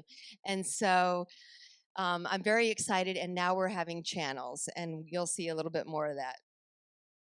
Here's our show, Supernatural Sedona. You'll find on Sci-Spy TV. There's Shakina and I. And Supernatural, because I've only got 10 minutes. Supernatural Sedona turned into Supernatural Adventures because we started to talk to some people in Hollywood briefly about Supernatural Sedona, and they thought we should go around the globe and not just stick to Sedona. So we started to create Supernatural Adventures, which will now be a channel on Sci-Spy TV. Hollywood wanted to change it all. In fact, they wanted a movie star to be on the Red Rocks and all like top 40 music, and I was like, oh, thank you very much and have a nice day. No, we will have Deborah Thunderbeats hemi-sync music underneath our show.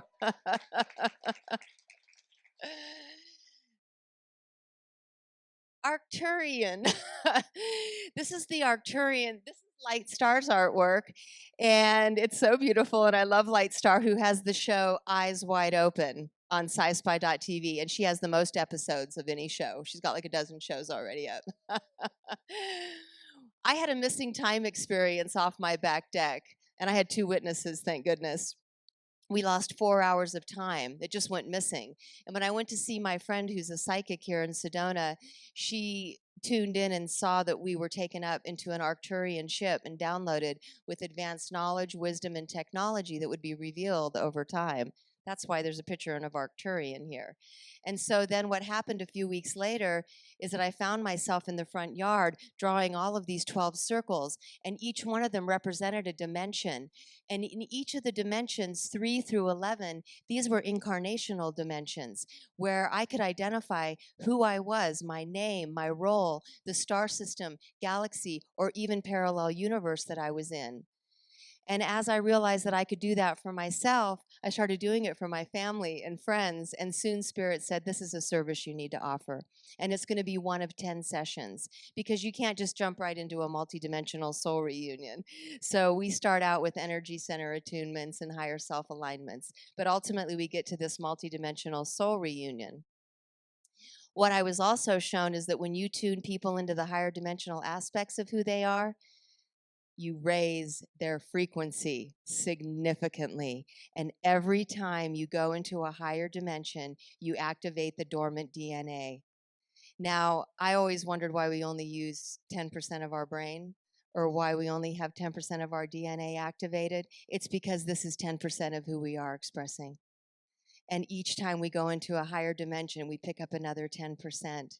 And when you get to 12, you have activated 100% of your perfect divine blueprint because the 12th dimension is the eternal realm where you, as your eternal self, projects holographic fractals of your being into different dimensions of time and space. And those are DNAs in your eternal soul. These are the services I offer, and you can go to my table here. And if you sign up during the conference, get a 25% discount. This is my second book, Rise Up, 10 Days on the Ascension Path. We go to sacred temple sites around the world, and on the way, we learn about the ancient cultures and their belief systems. There's lots of initiations and activations in this book as well. It's the second book in the Up trilogy. And here is the television network, SciSpy.tv, merging science and spirituality. And here's some of the shows that we have. You can just pull it up online, but you can see that we have quantum physicists, spiritual practitioners, Maureen St. Germain, Tricia McCannon, Barbara Handclough, Brooks Agnew, Brad Olson, Lightstar. We have everything from ufology to DNA to spirituality, ancient temple sites. There's Deborah's Egypt in Sedona, creation codes. The Joy Chronicles just came on, and she has many stories about Ashtar. Every time we have an event, all of that event footage is put on our event site. I just got done hosting Beyond the Matrix right here a few weeks ago, and you'll find all of that footage there. And these are the shows that are coming soon. Do you recognize that guy creating your crystalline light body? That's Rion. And we'll be putting his show up there soon. And this is Lightstar's show, which I decided to showcase. And this is what you'll find when you go to her show page. This is her incredible show logo. And this is what it looks like on her show page. So we had so many shows that I had to finally do channels. So we now are going to have a place to house all of these shows. So it just kept growing all the time, 25, 30 shows. So we're going to put them into respective channels now. And so the first channel is going to be Beyond the Matrix, the new spirituality of multidimensionality. And here's our science channel, Quantum Waves, the new science of quantum consciousness. And I wanted to have a channel for personal empowerment. My book, Wake Up, is really about personal empowerment. And I think it's just so very important for all of us to realize how very limitless we are. And I love coming on after Stands with Bear because he's all about empowerment as well. And all of these projects that I take on, my husband sometimes looks at me and he's like, another vision. And sometimes I do think, what the heck do I think I'm doing here? But you know what I say? Then I say, I am, I can, and I will. Repeat after me. I am, I can, and I will. And that is the truth. Miracle mindedness, because I have friends who've written books on the law of attraction and also the power of intention. So we'll have Lynn McTaggart on this channel. She's written many books about intention. And then my friend David Strickle, who has books now about the law of attraction. And of course, supernatural adventures, because many of my guests have traveled to sacred temple sites around the world. Monday, we are going to be taking an amazing adventure out into the Red Rocks with my friend from Ancient Aliens who's sitting next to me, Andrew Collins. Andrew wanted to come to my event, Beyond the Matrix, but the time didn't work out, so we're so thrilled that he could be here for Cosmic Awakening. I'm a huge fan of Ancient Aliens. I've taken copious notes and watched every episode multiple times, so it's such an honor and a privilege to have Andrew Collins here.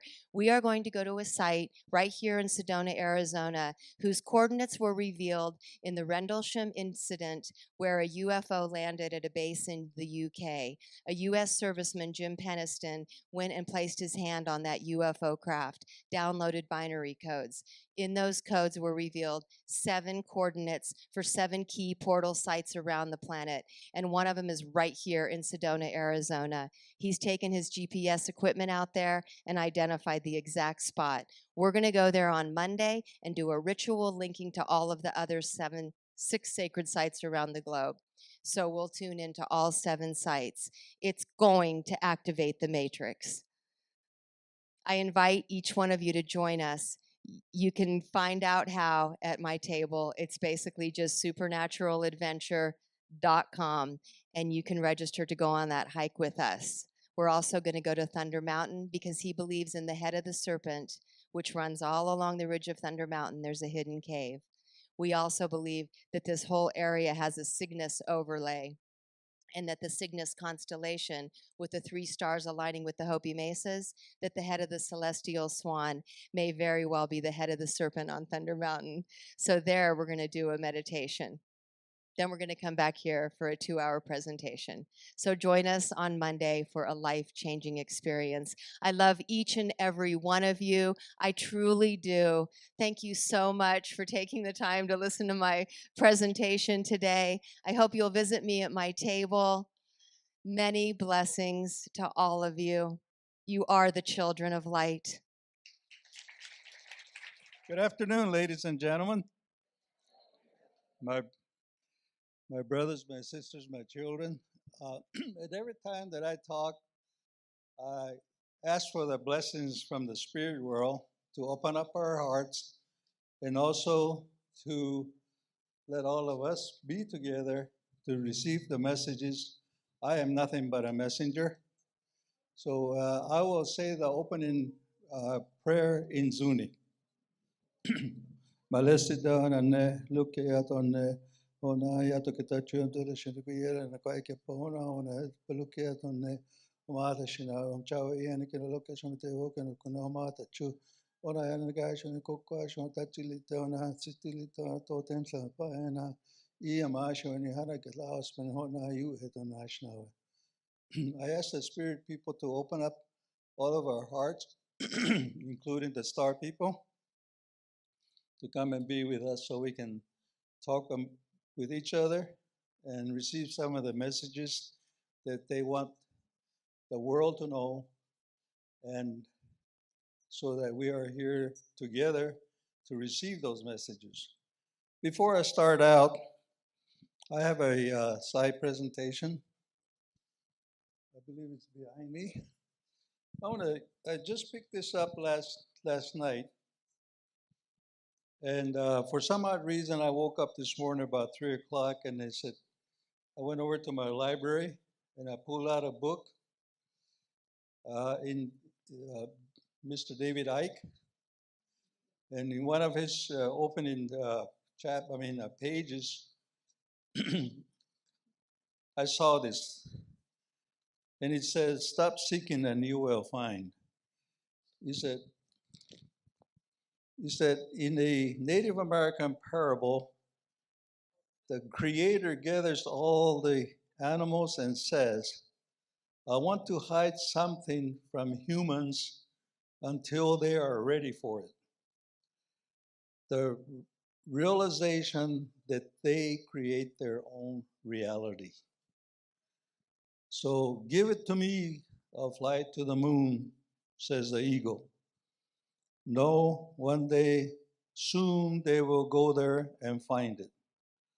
How about the bottom of the ocean, asked the salmon. No, they will find it there too. I will bird in the great plains, says the buffalo. They will soon dig and find it there.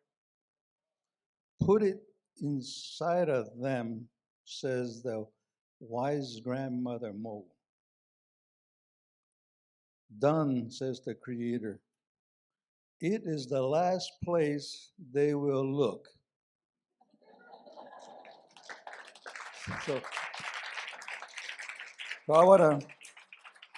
I think this is some of the things that have been talked to, the messages that I receive so many times. I keep get asked the question, "Where's your book?" And I said, "You want to know the truth?" He said, "Yeah." He said, "I'm lazy." But every time I sit down to write a book, something else comes about. So here, anyway, I want to start out by looking at the given. As an engineer, they always say given. The indigenous peoples worldwide have always known about star people ancestry. This took me a lot of years to realize that, and people should now accept the truth. Star beings have always been coming to Earth. Since time immemorial, according to the Southwest Pueblo Indians, the Hopi, Zuni, and other Indian tribes have this knowledge in their oral history and spiritualism. Now, I'm a Zuni Pueblo Indian. For some of you that don't probably know about me, I'm from the Zuni Indian Reservation. I'm 75 Earth years. And I was born into the Medicine Society, and I didn't want to be part of that. So I ran away. I went on, became an engineer. I studied science, especially physics, and I started did a lot of work, nationwide projects, used to be many things. And then I finally realized that I was running away, and they finally, of course, the spirit people say, well, let him just run around for a while. He's not gonna get away. So I turned around. So I tried to do everything bad so they would, the spirit people would not accept me because I'm a bad dude. We don't want him anymore. I thought that was gonna be the same way. But so I came back when I was about 30 years old, and I became a medicine man. I was born into it, but I finally took over. Little did I realize when I was taking, especially in physics, wave motion, all the stress analysis that I did with different stuff in the engineering world, designing, construction, and everything, I did not realize that the information is right there at my doorstep in Zuni, America. The grandmothers, the grandfathers that I had taught me these things, I thought that was ancient. Oh, that's too ancient. Who didn't want to mess with that? It's too ancient. What I did not realize until I started in the hard sciences, came back, was that what they did was that they explained it in our language rather than in formulas and theorems and laws. They were talking about the same thing, but at an advanced stage. So this is why I'm doing this type of work. Next slide. Okay, the star ancestors and guardians. You know, people are just now realizing that everything has life. I just got through talking to a lady over there that's got those sticks out there with the beans inside of them. I mean, we've always known that. The Indians have always known that. That's why we treat them with respect. We go out there, we only take what is needed. We take no more, no less. And this was very hard for me when I used to work for Shell Oil Company. It was my duty to burn gasoline, 1970s, early 70s. And that's why I quit the oil system, the Shell oil system. Next slide. Okay, the Zuni, the Hopi and the Zuni Pueblo philosophy is that they have prophecies of earth changes. You've heard so many of them, but written by different people. It is better that comes from the people that have the source. So that's why I'm doing this thing. Number two is that we perform spiritual rituals taught by the star people. We did not come up like Charles Darwin, and we didn't go through any stages of it. It was like a boom, a download. Advancement was made. Now, this is all in our history. It's all in our rituals. It's all in our prayers. December 1, I was there in my pueblo. I sat through a 6-hour recitation of where the Kachina people came from, how humanity started, and how the earth was created with all the different animals and different plants and all that. And that falls in the same category as Crick and his, what's that theory of, when all the different things came from outer space, panspermia. So we talked about it in our rituals. They also know that there are guardians of sacred places. Sedona has always been the guardian status, place of guardian people for different types of beings that have always existed in this place. You just can't see them. They're in a different dimension. We're talking about portals, stargates.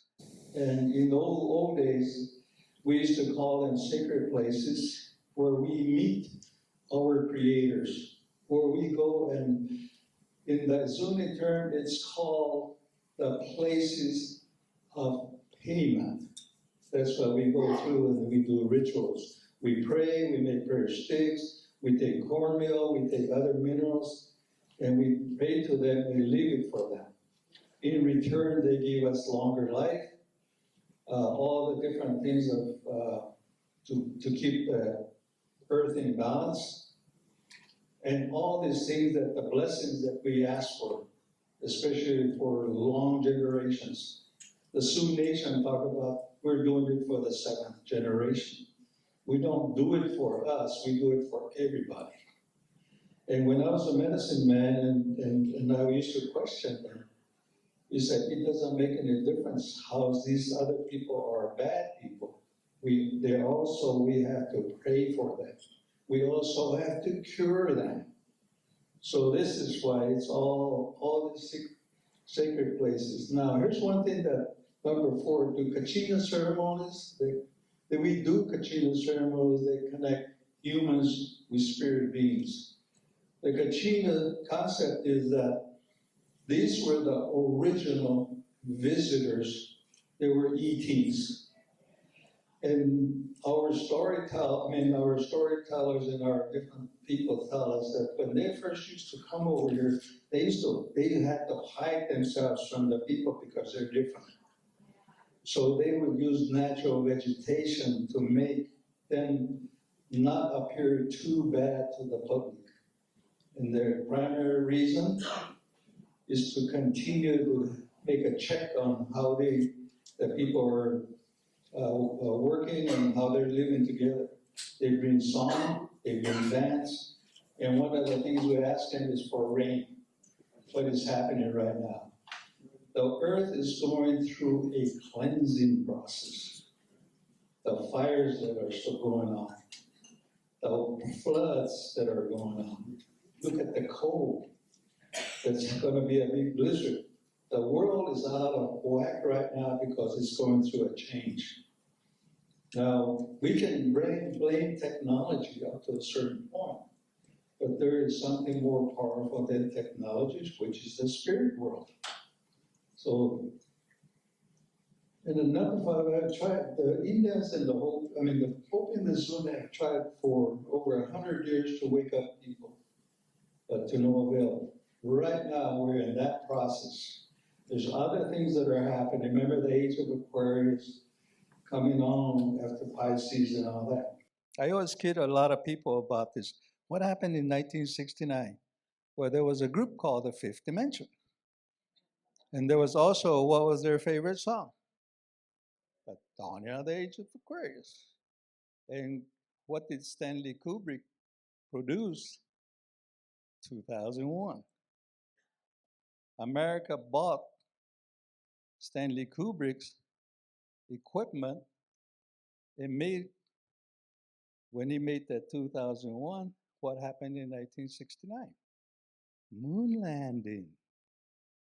So I said, so I'm the only guy that started out in 1969. I graduated from engineering school. I said, there was no moon landing. So I got ousted right away because I'm receiving direct information from the spirit world.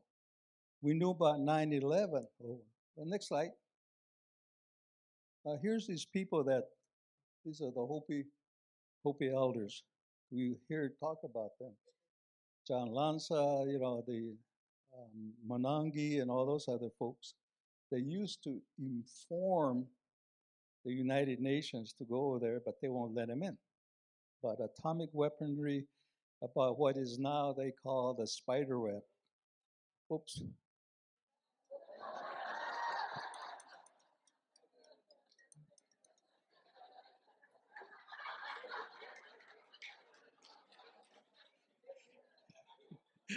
the spirit people say you're bad. I mean, no, no, no. So,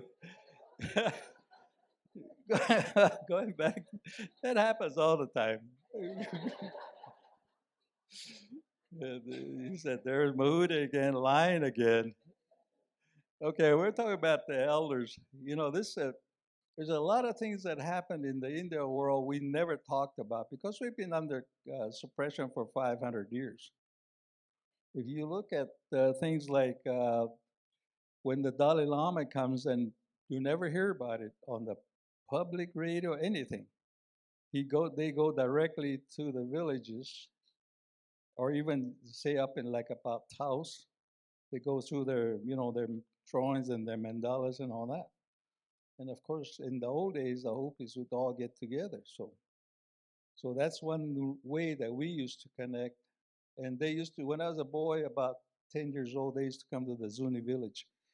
And they're the, what they call the elders at that time. They would talk about what's happening and what's going to happen. It's like, okay, what do the Zuni wisdom keepers know about awakening? Spirit messengers guide cause effect prophecies. Here's where I talk about IE, Challenger, crash, wars, 9/11. See, we know about 9/11 3 months before it happened. And my brother, younger brother, he saw the exact thing that happened in what we call the Kachina, home of the Kachinas near Concho and St. John's, Arizona.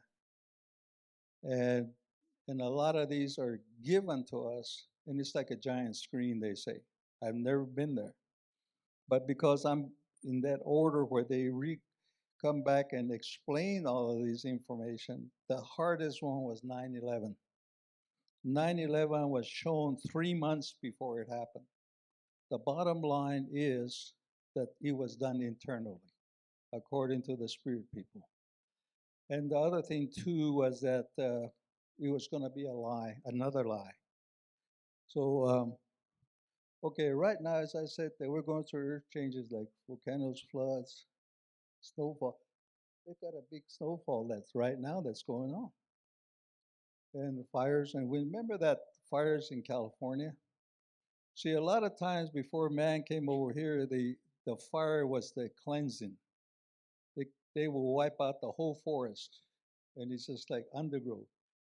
Undergrowth, when every time that they had a fire on the prairies, where they had millions and millions of buffalo, what it did was they bring back the grass, because that's so. This is part of the natural activities, but now technology has taken over to scare all of us. There's still the control going. And then, of course, here's one thing that's really, really irks me every minute of every day is the lies created by people in power. The fake news media, the crooked politicians, electronics, just like what happened to my pocket, and race wars. The American Indian community were born colorblind. In other words, they didn't. There has been history of all kinds of people on this continent, north, south. The Indians call it the Turtle Island. They've had people come in here for thousands of years. I was explaining to Mr. Andrews a while ago that I did a presentation that they were here 2250 BC, the Chinese. And the other Buddhists came here in 500 AD. He actually encountered the civilizations that were here. They accepted him. There's a book called He Walked the Americas, which is a Jesus Christ complex that was part of this world here. So there's been a lot of, see right now that they're also creating this race wars again. So The spirit people has been telling us, don't fall for that. Don't fall for it again. And then, of course, see there, Eisenhower signed off on the industrial military complex. And then now it's become the industrial military education complex. Because now all your research is done by universities, the education systems, and they're the ones that created the mess in the pharmaceuticals, all the different types of fake diseases, all the different viruses that they created in the laboratories. You know, as a science person, I mean, it is so obvious. But see, this is why people have to wake up. Okay, star people, they did a lot of different ways. If you remember the classic, which I really enjoyed when I was a kid, it was called The Day the Earth Stood Still, and they had a remake of it. But this has happened many, many times. There's also a book about the valiant Thor that used to work in the Pentagon, star people. We've had star people within our tribes throughout history, and they're the ones that brought the knowledge. If you really want to get into the heavy stuff, where you talk about people like Tesla, Einstein, Newton, you know, the child prodigy of music, all those people are not from this planet. So it's still going on. So what we're doing is that we're dealing with the star people. My generation had a lot of them, but they were hidden. They had to hide.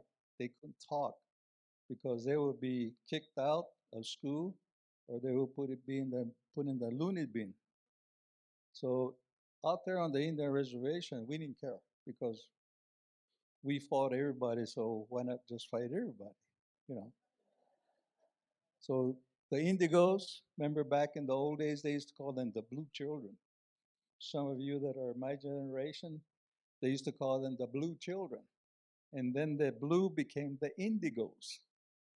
And then it went into the crystal children. And down now we're the rainbow. And the next group will be even higher. We work with these people. And they're very, very. One kid told me in Denver, he was talking to everybody about what they are and whatever, and he was going to ride on with them. And then when I asked him, he looked at me and said, I can't tell you. And I said, why not? This is in front of a public. He said, you're too scary.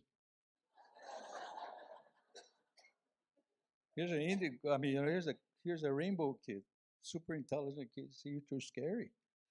So I went over there and grabbed him at the end of the session. Why did you say that?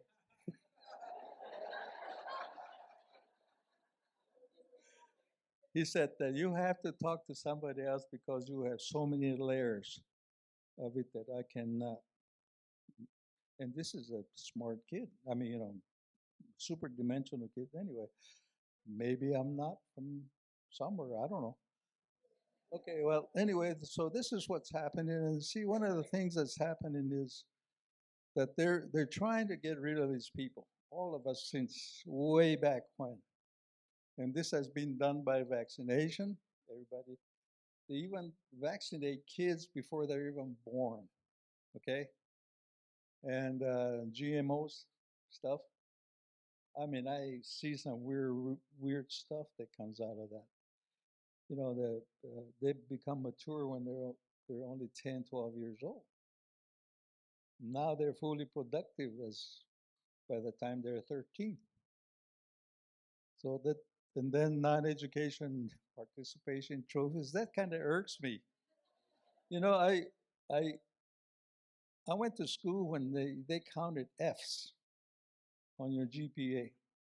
Now everybody, one year I opened up a magazine and said everybody was a summa cum laude or a magna cum laude, and in my day there was only one magna and one summa. Now everybody was. I said, what kind of schools are these? So this is also lowering the standards. So false religion, we all know that. There's over 110,000 religions in the world. And so, and then of course, the, the latest thing is this sexual predator stuff. I mean, this is very, very real. So this is why we have to go over there and we got to realize it has to come from each one of us. Nobody's going to tell us how to do it or whatever. Next slide. Okay, here's one of the things that I talk about when the Star People Connection. How many people have been to Chaco? You know, the first time I heard that story about the Great Kiva, I say, what the heck are they talking about? We didn't build Indians, southwestern Indians did not build kivas until after 1500 AD. That's the time that the Star People did not come anymore in their true forms, but they used to come in spirit form in a different dimension. That's where the Kachinas came about. Kachina is actually a mask that represents the ET. And this I had to learn from many, many different sources. Because of my background and training, this is how I interpret it. What you see here is that in the old days that they used to have these ships come in. And they're still, I mean, they're around all the time. But that circular thing, I've been there many times. I did also studied sacred geometry based upon this place and Mesa Verde. This was a landing spot for the mothership. Now remember in Star Trek, I believe it's called the Starfleet Academy. According to my research and teachings and esoteric information, Chaco used to be the center for the healing arts. And the Galaxy Society system that our medicine people is at Los Alamos, New Mexico, right next to the nuclear labs. Why did they choose that place? Because we know that there's a giant vortex is about 4 feet in diameter. And when they open it, I've never been there, but when they open it up, there's a big, like a rush that comes out. And I believe that it's probably energy of some sort. So they were all connected by underground tunnel systems. Remember the old story about Archuleta Mesa? You know, where they got these tunnels all over. And right now, the latest one is in Sandia Labs, which Emerald Smith talks about. All the tunnel systems over there. The young lady from Los Lunas, she knows all about that stuff. So, and our people have always known that they're all connected. They're just now finding out. We try to keep it secret for a long time, but because of the generations that are coming about, they're losing that because of the education system. Again, the education complex. See, we were forced not to speak our language. We were forced to cut our hair. When we did something, we were treated. I mean, that's where I got my first combat training when I was 5 years old. So okay. So this is,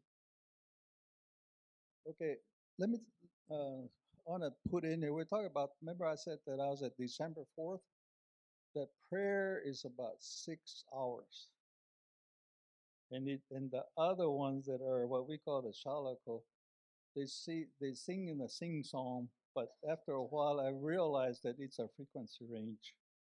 If the old-fashioned oscilloscopes that I used to work with, if you put that volume, that language on there, you can see a pattern of it. And then after about halfway through, they go into a higher frequency. And they talk like it's just like mimicking a very, very fast message. It goes to the point of, and it's usually sounds like this. Ima no me sa ka kana chimi ka te hulila na. So what they're doing is they're compressing all the languages in that short range, so you can see all that.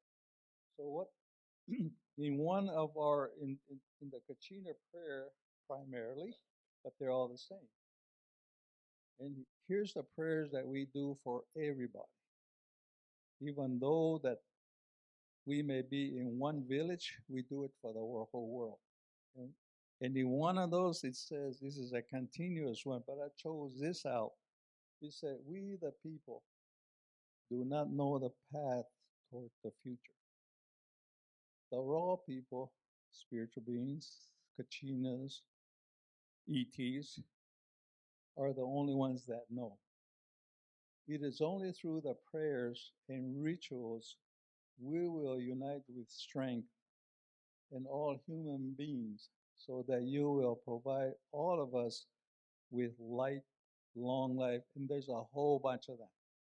But this is just a condensed version. These are Reader's Digest or Cliff's Notes. Remember, they don't make that anymore, do they? Next slide. Okay, here's one thing that if we, instead of going over there and going overboard, because we were the KISS method, I guess, a lot of you people know what that means. And but when I used to be in, when I used to be in taking my classes in engineering, the professor would slap me around and say, "What are you trying to prove here? You're putting in more than what is required." So this is basically what I mean by returning to the future is that we have to deal with the environmental immediately. I'm not talking about Osama Cortez's approach. I'm not talking about that. I'm talking about the real thing, not this. I guess you must have been smoking some good stuff. I'd like to have some of that. Anyway, this environmental is the one that's really going to be very, very critical in immediately. And not only is it connected with to what we eat, but what the world is going to be about. Don't listen to the Al Gore Juniors of the world, you know. Don't listen to all this fake stuff. Just be realistic. That's what that says. Got to realize from where it's at. Don't believe anybody anymore. So these are the basic things that we have to look at. And I say that, you know, the other one, what I left out is water. But that's the most important thing because it's in everybody. It's everything is water. And I tell the people, I said, when I went to college, it was very easy. I said, I had only 4 elements on my periodic chart: earth, water, wind, and fire. I don't know where Krypton came about or anyway, see the environmental covers a lot of the water side because it's part of the water. So this is what I see that's happening is that people are now realizing their diet is changing. They have to conserve water. You know, we waste water just like you know, like I don't know how to explain. We just dump it away. You know, we dump more water which can be recycled. Water is the only element that can be recycled forever and forever. That's been around for billions of years. It hasn't changed. So that's the important thing that we have to deal with. And of course, the air is, we're getting affected by it every time. Every time they shoot a rocket up there. Now, back in 1955, I was talking to my grandfathers, and they just started the rocket program. So, so grandfather, I asked him, I said, why are they doing that? He said, because people do not know, they don't realize that they're breaking their own house, and they're breaking the rock roof of our home. And I didn't realize what they were referring to was the different layers in the atmosphere. You know, got the stratosphere, the ionosphere, and all that later on. But what that does is that when they penetrate that, it breaks the molecules that protect it. way back in the old days, the Van Allen belt studies with the electromagnetic radioaction system. So that was another clue that anything that they shoot out away from the Earth, it's going to burn it. I mean, that's atomic energy. And how can the capsule that's as thin as a paper towel on the rocket ships, how can they pass that? Because they got bombardments millions and millions of times. So that's another one. But anyway, this is what this whole thing about waking up is all about. You gotta be simple about it. And you gotta have that foundation. We all have it. Don't believe all this other crap that they say that's gonna happen. No, it's not gonna happen there. It has to be done with us. It has to come from each one of us. I won't be standing up here if I didn't believe that. I could have been out there playing golf. Of course, I don't know how, but anyway, Back to the Future is the people are now realizing that, the body is very important. Remember they said that our body is the temple? It's true. And then, of course, heart love, which a lot of people do not have anymore. And the analogy that I give is that I eat out a lot because I can't stand my own cooking. So I go to Denny's over here. Every time my family comes in there, there's mom and dad and the kids. They don't say good morning, up yours, or anything, They all have to go over there and they sit down. First thing they do is they pull out their little thing, Say, mama's talking to her boyfriend, Dad is texting to his mistress. And the kids are they're texting each other across the table. And I used to sit there and I say, what are those people doing? Well, they lost it. They don't even talk. So no wonder, what is it, 50% divorces? Something like that. Anyway, so the other thing too is the soul spirit, that we have to really get back into that soul spirit. And again, this can be done individually, because once you do it individually, it's like a virus. You affect that next one. And pretty soon, back in the 50s, we used to call it critical mass. And okay, now the last one is, what is it? I can't see that. Huh?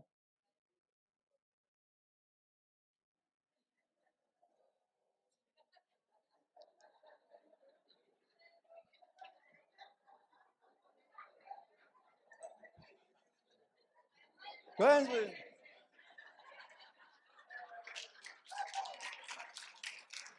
Okay, cleansing. That's what we're all about here. Next slide. I think I'm almost through.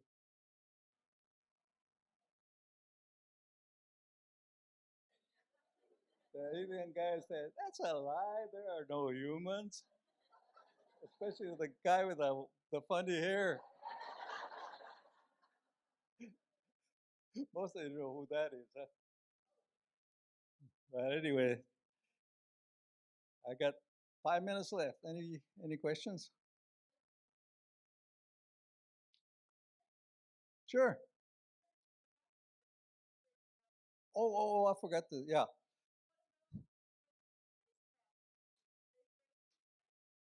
No, because they're multidimensional. They've always been, because they have a different driving system than because they're, when they used to come in the early days, they would come through there and all of a sudden they'll be appearing right in front of us. One of the things that it's so funny is that they try to cloak themselves like a cloud. Have you ever seen that? We were watching one over here on top of Rimrock here, and my friend and I are watching that. I say, hey, look at that guy. He's probably a junior pilot. He probably went through ROTC, See that cloud over there? It's a cumulus, and this one is a cumulus. How come that one between is a cirrus cloud? And I say, hey, he said, you better hide yourself better because we can see you. all of a sudden that cloud just disappeared.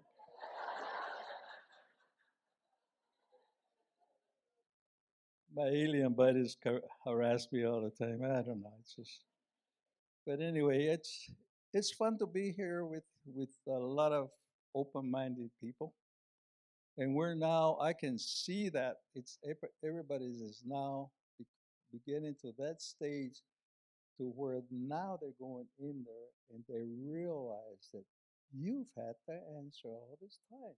It's just these things that affected the whole community as a whole to prevent us from doing that. So I work with open minds, the guys down there that do the International UFO Congress. I told them, I said, let's get away from this egotistical and attitude. Let's put our minds together. Each one of us have a piece of the puzzle.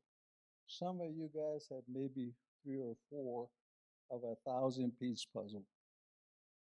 Let's get away from trying to outdo each other and don't be like the politicians.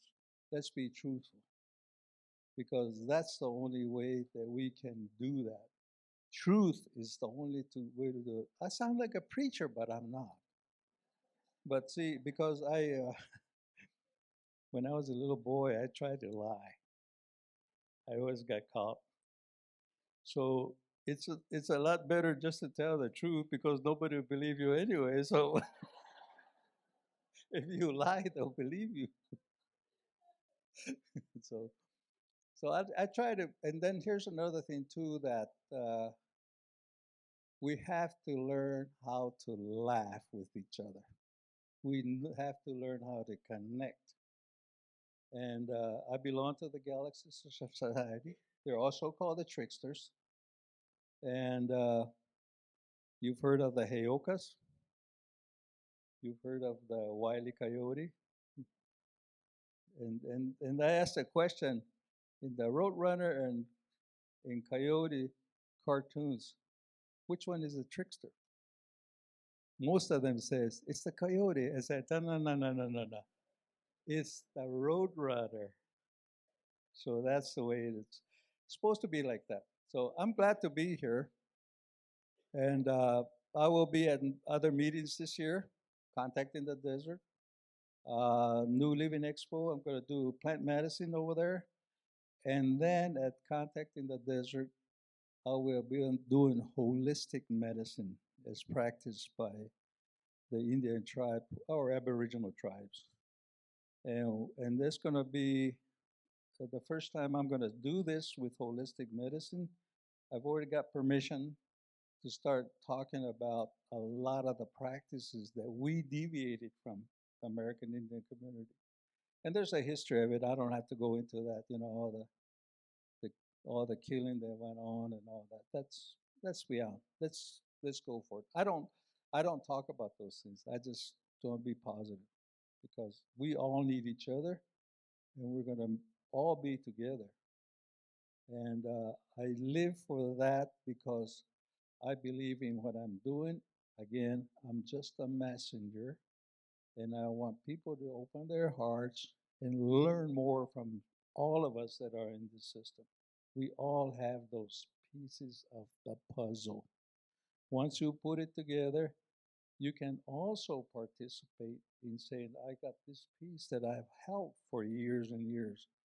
So you can also help us. So any other questions before I, ma'am?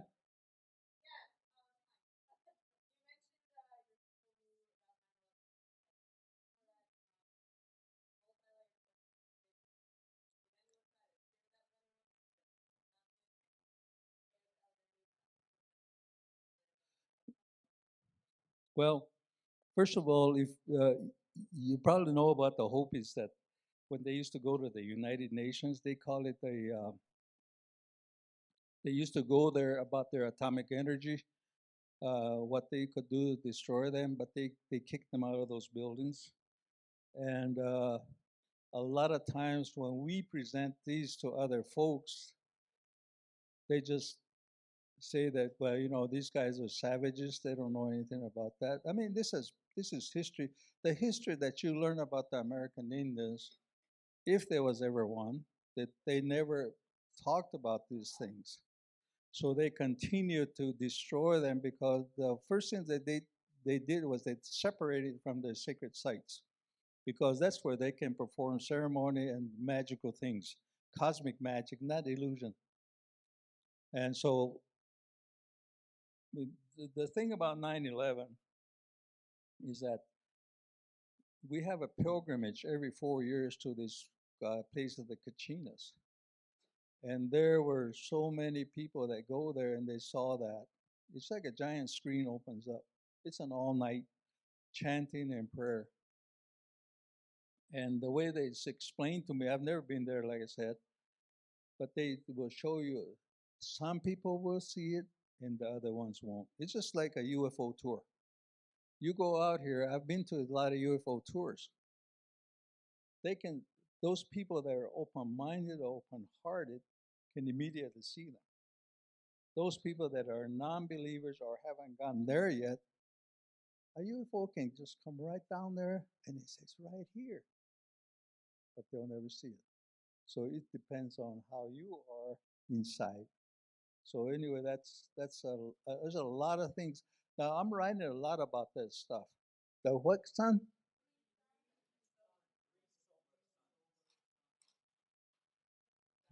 Well, one of the things that, remember that one about the binary sun?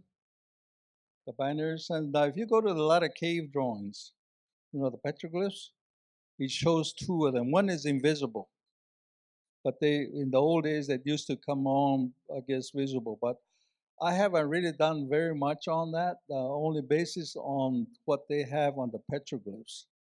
And if you look at some of my videos, I think we talk about that on one of them about petroglyphs. But we're talking about this blue star Kachina that might be in relation to that also. See, the blue star Kachina comes from the Pleiades group. It's a star. It left and it's coming around. That's the one that the Hope is predicting for years and years. It's coming around and it's going to cause a lot of different changes. So anyway, thank you very much. One more time for Mr. Clifford Mahooty. Awesome job, brother. Thank you. My name is Lionfire. I want to thank all of you for being here. I also want to thank all the people who've put on this show, Thunderbeat, Ryan, Alexander, and all of the wonderful people. Yes. Putting on one of these shows is a team effort for sure. So today, I'm here to talk to you about the crystal skulls and the crystal skull legends, how they have influenced our society, and also bringing in the alien connection toward the end, because a lot of new things have been discovered in the last few years. I'm sure many of you are aware of that. I'd also like to introduce one of my buddies here. This is the professor. The professor is about 300 years old. He's from the Himalayas. He was carved in Mongolia. A lot of the skulls that I have are very ancient from Mongolia, if indeed we can trust how old they are. Sometimes that's very difficult to do.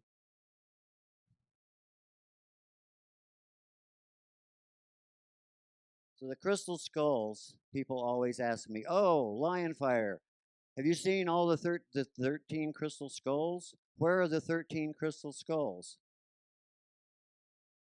I have met many of those 13 crystal skulls. The thing that happened was in the 80s, this wonderful book came out about the 13 crystal skulls. This was a Cherokee legend.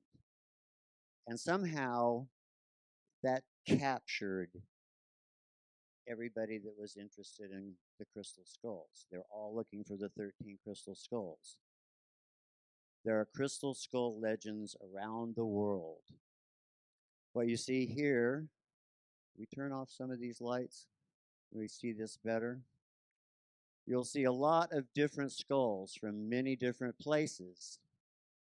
In my collection, I have crystal skulls from Africa, Mexico, Guatemala, Brazil, China, Mongolia, Peru. So crystal skulls come from everywhere, and there are many, many traditions of the crystal skulls. The one up here you see right now is a modern Brazilian quartz crystal skull. The Brazilians are some of the people who have the best crystal right now, and the carvers are very, very good. This particular skull is also a Brazilian one. This is EYU. He lives with a friend of mine who lives on the Caribbean coast in the Yucatan. I met EYU with Drunvalo Melchizedek when I was his guide. Thank you. This one's Labradorite. So the crystal skulls don't always have to be made out of crystal. They can be made of many, many other things. You'll see that now they're carving beautiful things out of fossils, out of all kinds of materials. Very modern ones. This one's a jasper skull. So in the ancient times, it was the women who kept the crystal skulls. The men kept the stone skulls around the circle of women to protect them. So in our lifetimes now, skulls come in all the time. We have the skulls for the Day of the Dead, the sugar skulls. So these ancient legends around the world are more for honoring. They see the skulls as guardians, whereas many people here fear the skulls, think they're evil, or they have to do with hell's angels or God knows what else. But around the world, that is not the case. The skulls are revered and they're honored. But in Mexico, too, they have a lot of fun. A lot of people is like, oh, the crystal skulls, oh. Well, they want information. They give information. They are recorders of history. And they can have fun. The professor here, he wouldn't talk to anybody for a year and a half after I got him out of Mongolia. He said, no, they're not ready for me. Now, he wants to go. We open concerts, we open shows, we go to festivals, and he wants to talk to everybody. But he also wants to hear from you. Okay, in our display out here, I'm not selling anything, I'm just a feature, but I have some very, very unusual skulls from around the world. Some from Jalisco, Mexico that are alien looking, some from Mongolia that are also very alien. And we also have some carvings, etc. So some of the things that I brought, I've actually been asking other people, what they think about them, if they're real, how old they are, etc. I know the information I receive, but I always like to get feedback from other people. So what you've been seeing here are some of the wonderful fun things that happen with the Day of the Dead ceremonies. So it's not always real serious stuff with the skulls, because they want to have fun too, all right? And these gals, they had a great time. We were down there for the Day of the Dead a couple years ago. I also picked up a big singer. So the thing with the skulls is people will say, well, what are their names? Well, how do you know what sex they are? So although these are not hard, fast rules, generally speaking, if they're round eyes or oval eyes, they're feminine. If they're squared eyes or they have points, those are masculine. But what I've observed is that many of the skulls coming out of some of the archaeological digs in Mongolia have both round and squared features. So these skulls are coming into our lives with a balance of the masculine and feminine energies, which I think is highly appropriate for the times that we're in right now. Other skull honorings are by the Aztec and the Maya dancers. They revere the skulls of the ancestors, they feed them, they bring them flowers and offerings all the time. Some of these skulls, like this one, was a mace head, and that was an Aztec piece. This is in one of the museums down there, and they can be very ominous in a way, but some can be very, very fun as well. The crystal skulls do speak to people. This one is a rattle from the Tula Toltec area north of Mexico City.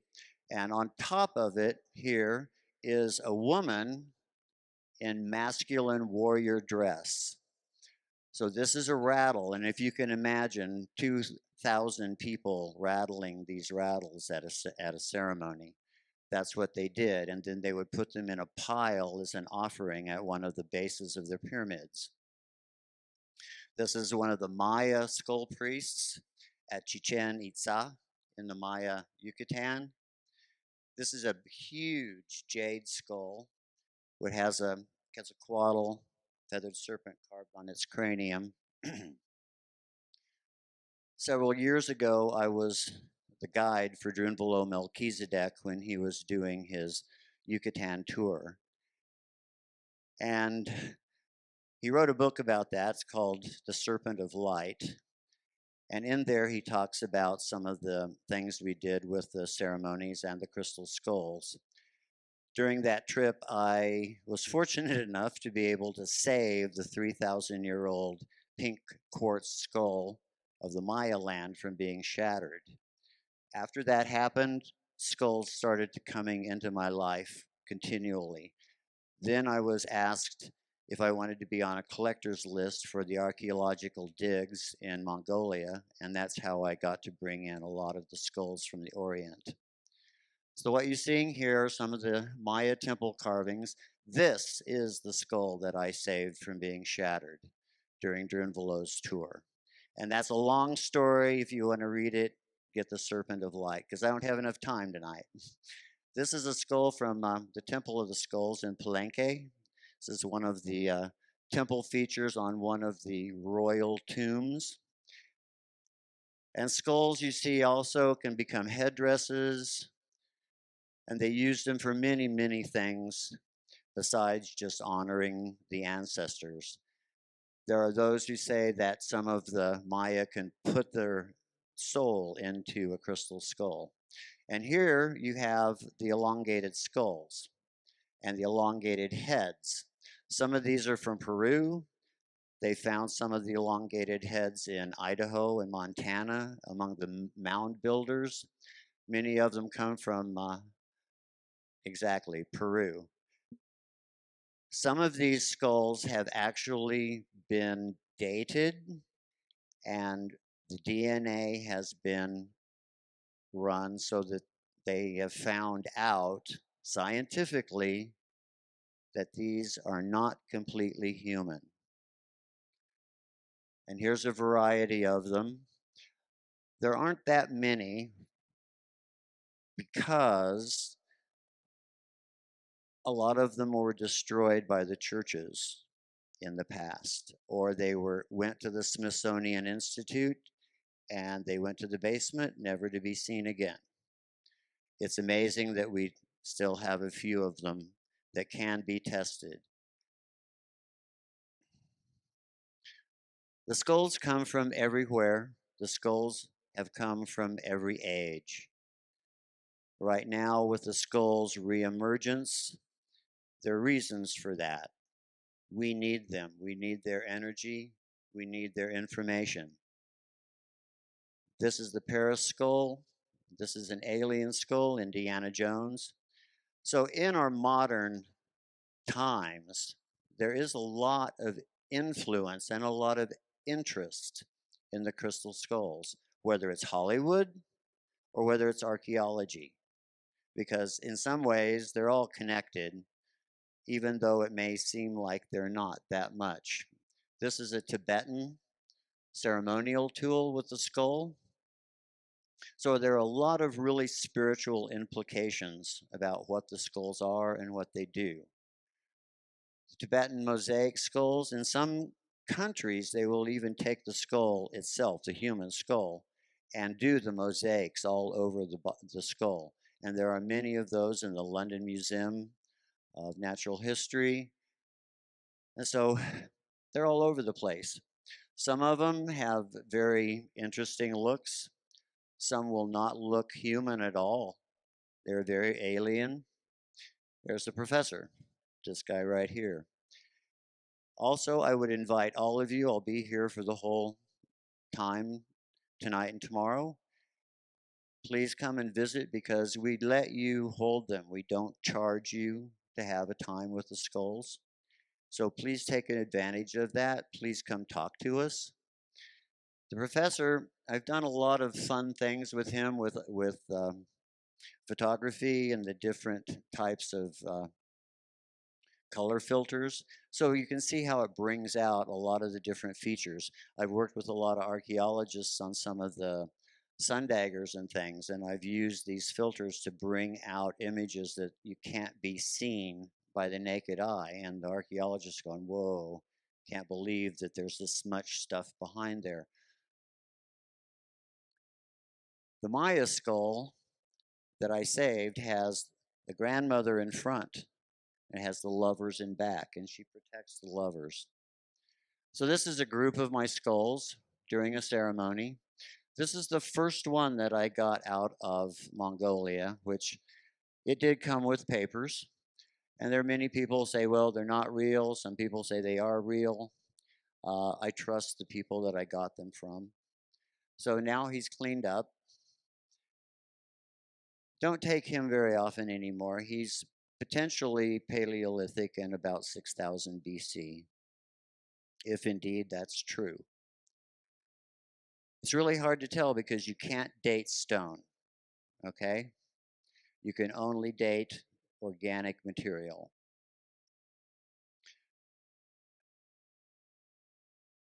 This guy's real fun because he used to be green jade and he's been sitting on iron, so he's actually turned red. And jade is one of the stones that will do that.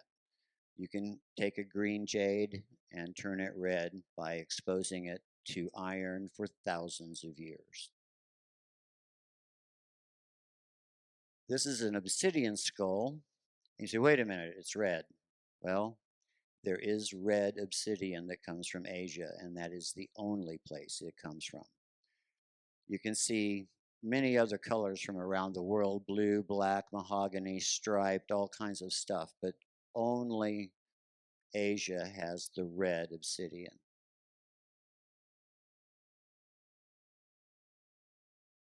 So I've taken several different pictures so you can see how the stone has been molded and with the volcanic exercise that goes through all of the vulcanization to create the obsidian which floats up on top. This skull belongs to my wife. She really loves this one. We use a lot of the skulls in healings that we do too. I live up in Four Corners in Cortez, Colorado by Mesa Verde. And we have a shamanic institute there. And we use the skulls in healings. We use the skulls in ceremony. We also allow people to hold them, to draw them, paint them, because they want to be loved, they want to be talked to, etc. And as you can see, some of the photography can get pretty wild when you're seeing these skulls, kind of like what Stonehenge did to my camera a few years ago. It all went astral and pink and weird. So this is a very special one. Now I'm going to talk to you a bit about totems here because totem is a very shamanic thing. But the skulls, a lot of them will have totems on them. This particular one is a bat. Interesting that the way they carved it, all of the dark part is the bat and the green part is the skull. This has a mica shimmer on it.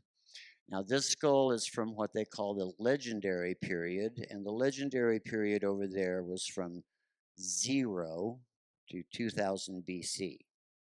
0 is when everything changed.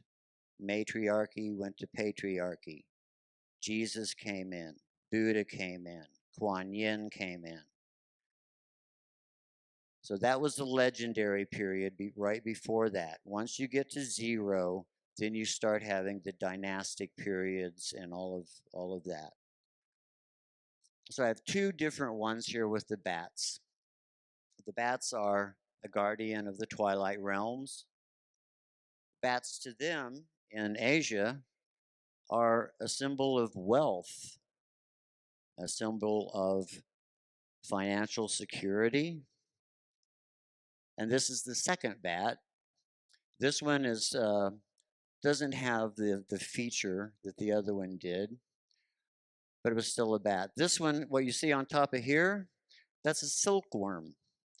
These ancient people in Mongolia were semi-nomadic. They were a pre-rice culture. They are the people who tamed the horse, invented horseshoes. They were pre-rice. They invented silk weaving, and they were a matriarchal society. They also moved around from the Gulf of Korea to the steppes of the Himalayas in Tibet. So you see a lot of ancient carvings. Many of these have glyphs on them.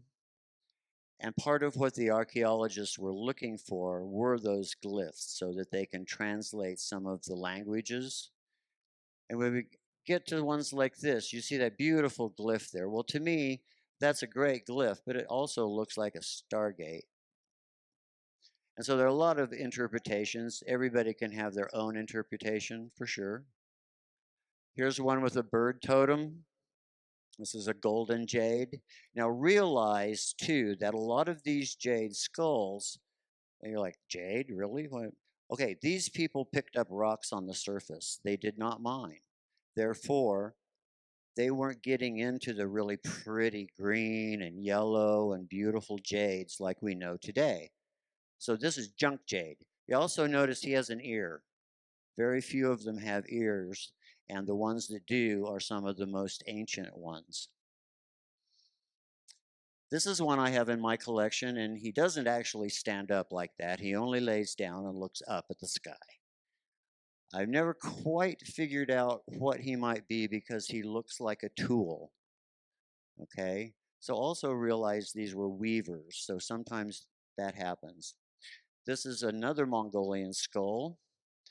Some of these are quartz, some of these are calcite, and this is from a different region than the previous ones you were seeing.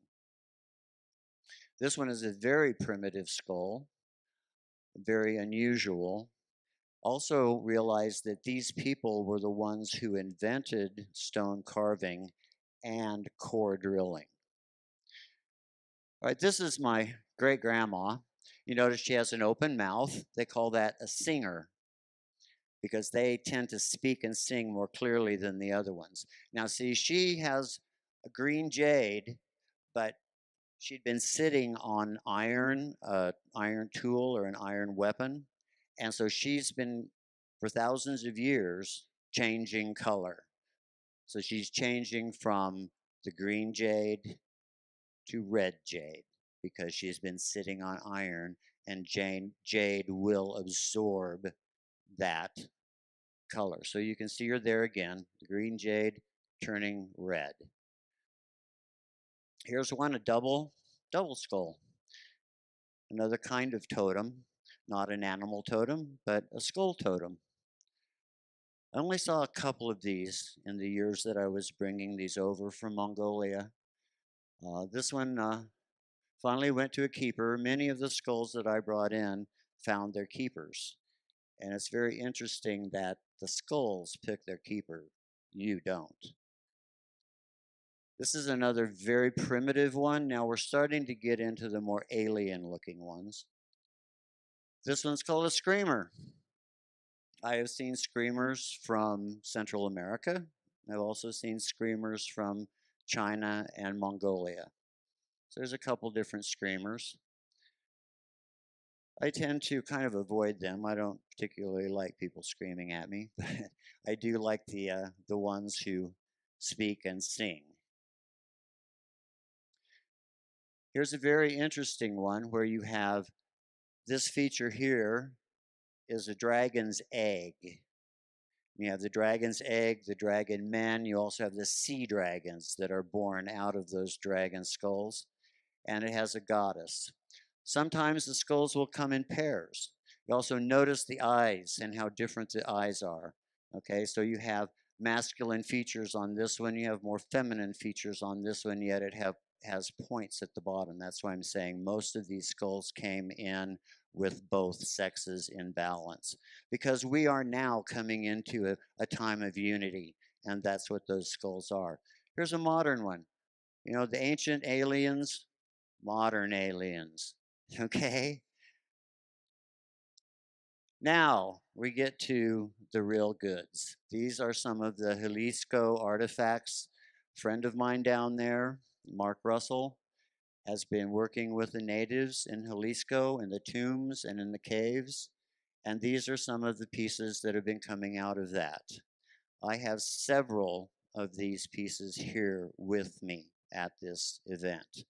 So please come by and check them out. Like I said, I'm not trying to sell anybody anything. I'm here to let you have this experience. So notice too that you'll see a lot of moon signs, the elongated heads, the big eyes. And these have been coming out of Jalisco now for quite a few years. And my buddy down there, he sent me probably 5,000 pictures of this material. It's just incredible. And I wrestled with it for a long time, going, what, how? I can't even imagine how anybody could put this stuff together. I didn't think it was real at first. And I looked at it and looked at it and I thought, wait a minute, you know, as much as I know about this stuff, I don't even know if I could put some of these things together. Because on some of these, there are Egyptian glyphs, Zapotec, Mixtec, Maya, Aztec, Egyptian, and it's all mixed up. And it's all coming out of Mexico. It's like, what? It was very hard to believe. But I finally figured out that, you know what? There's too much stuff here to be faked. Someone would have to have an incredible knowledge to be able to reproduce this stuff. Therefore, I don't believe it's being reproduced. Having said that, since this stuff has come out, there are now reproductions of this material out to be sold. This is one with a feathered serpent. Here's one with an astronaut floating around Saturn. A lot of these are pendants. I have a big pendant. It's like, whoa, that's a pendant. It's so big and so heavy. Which makes you think, well, perhaps some of these people were giants, because a lot of the elongated skull people were giants. This is a ceremonial dagger. It has lots of different iconography all over it.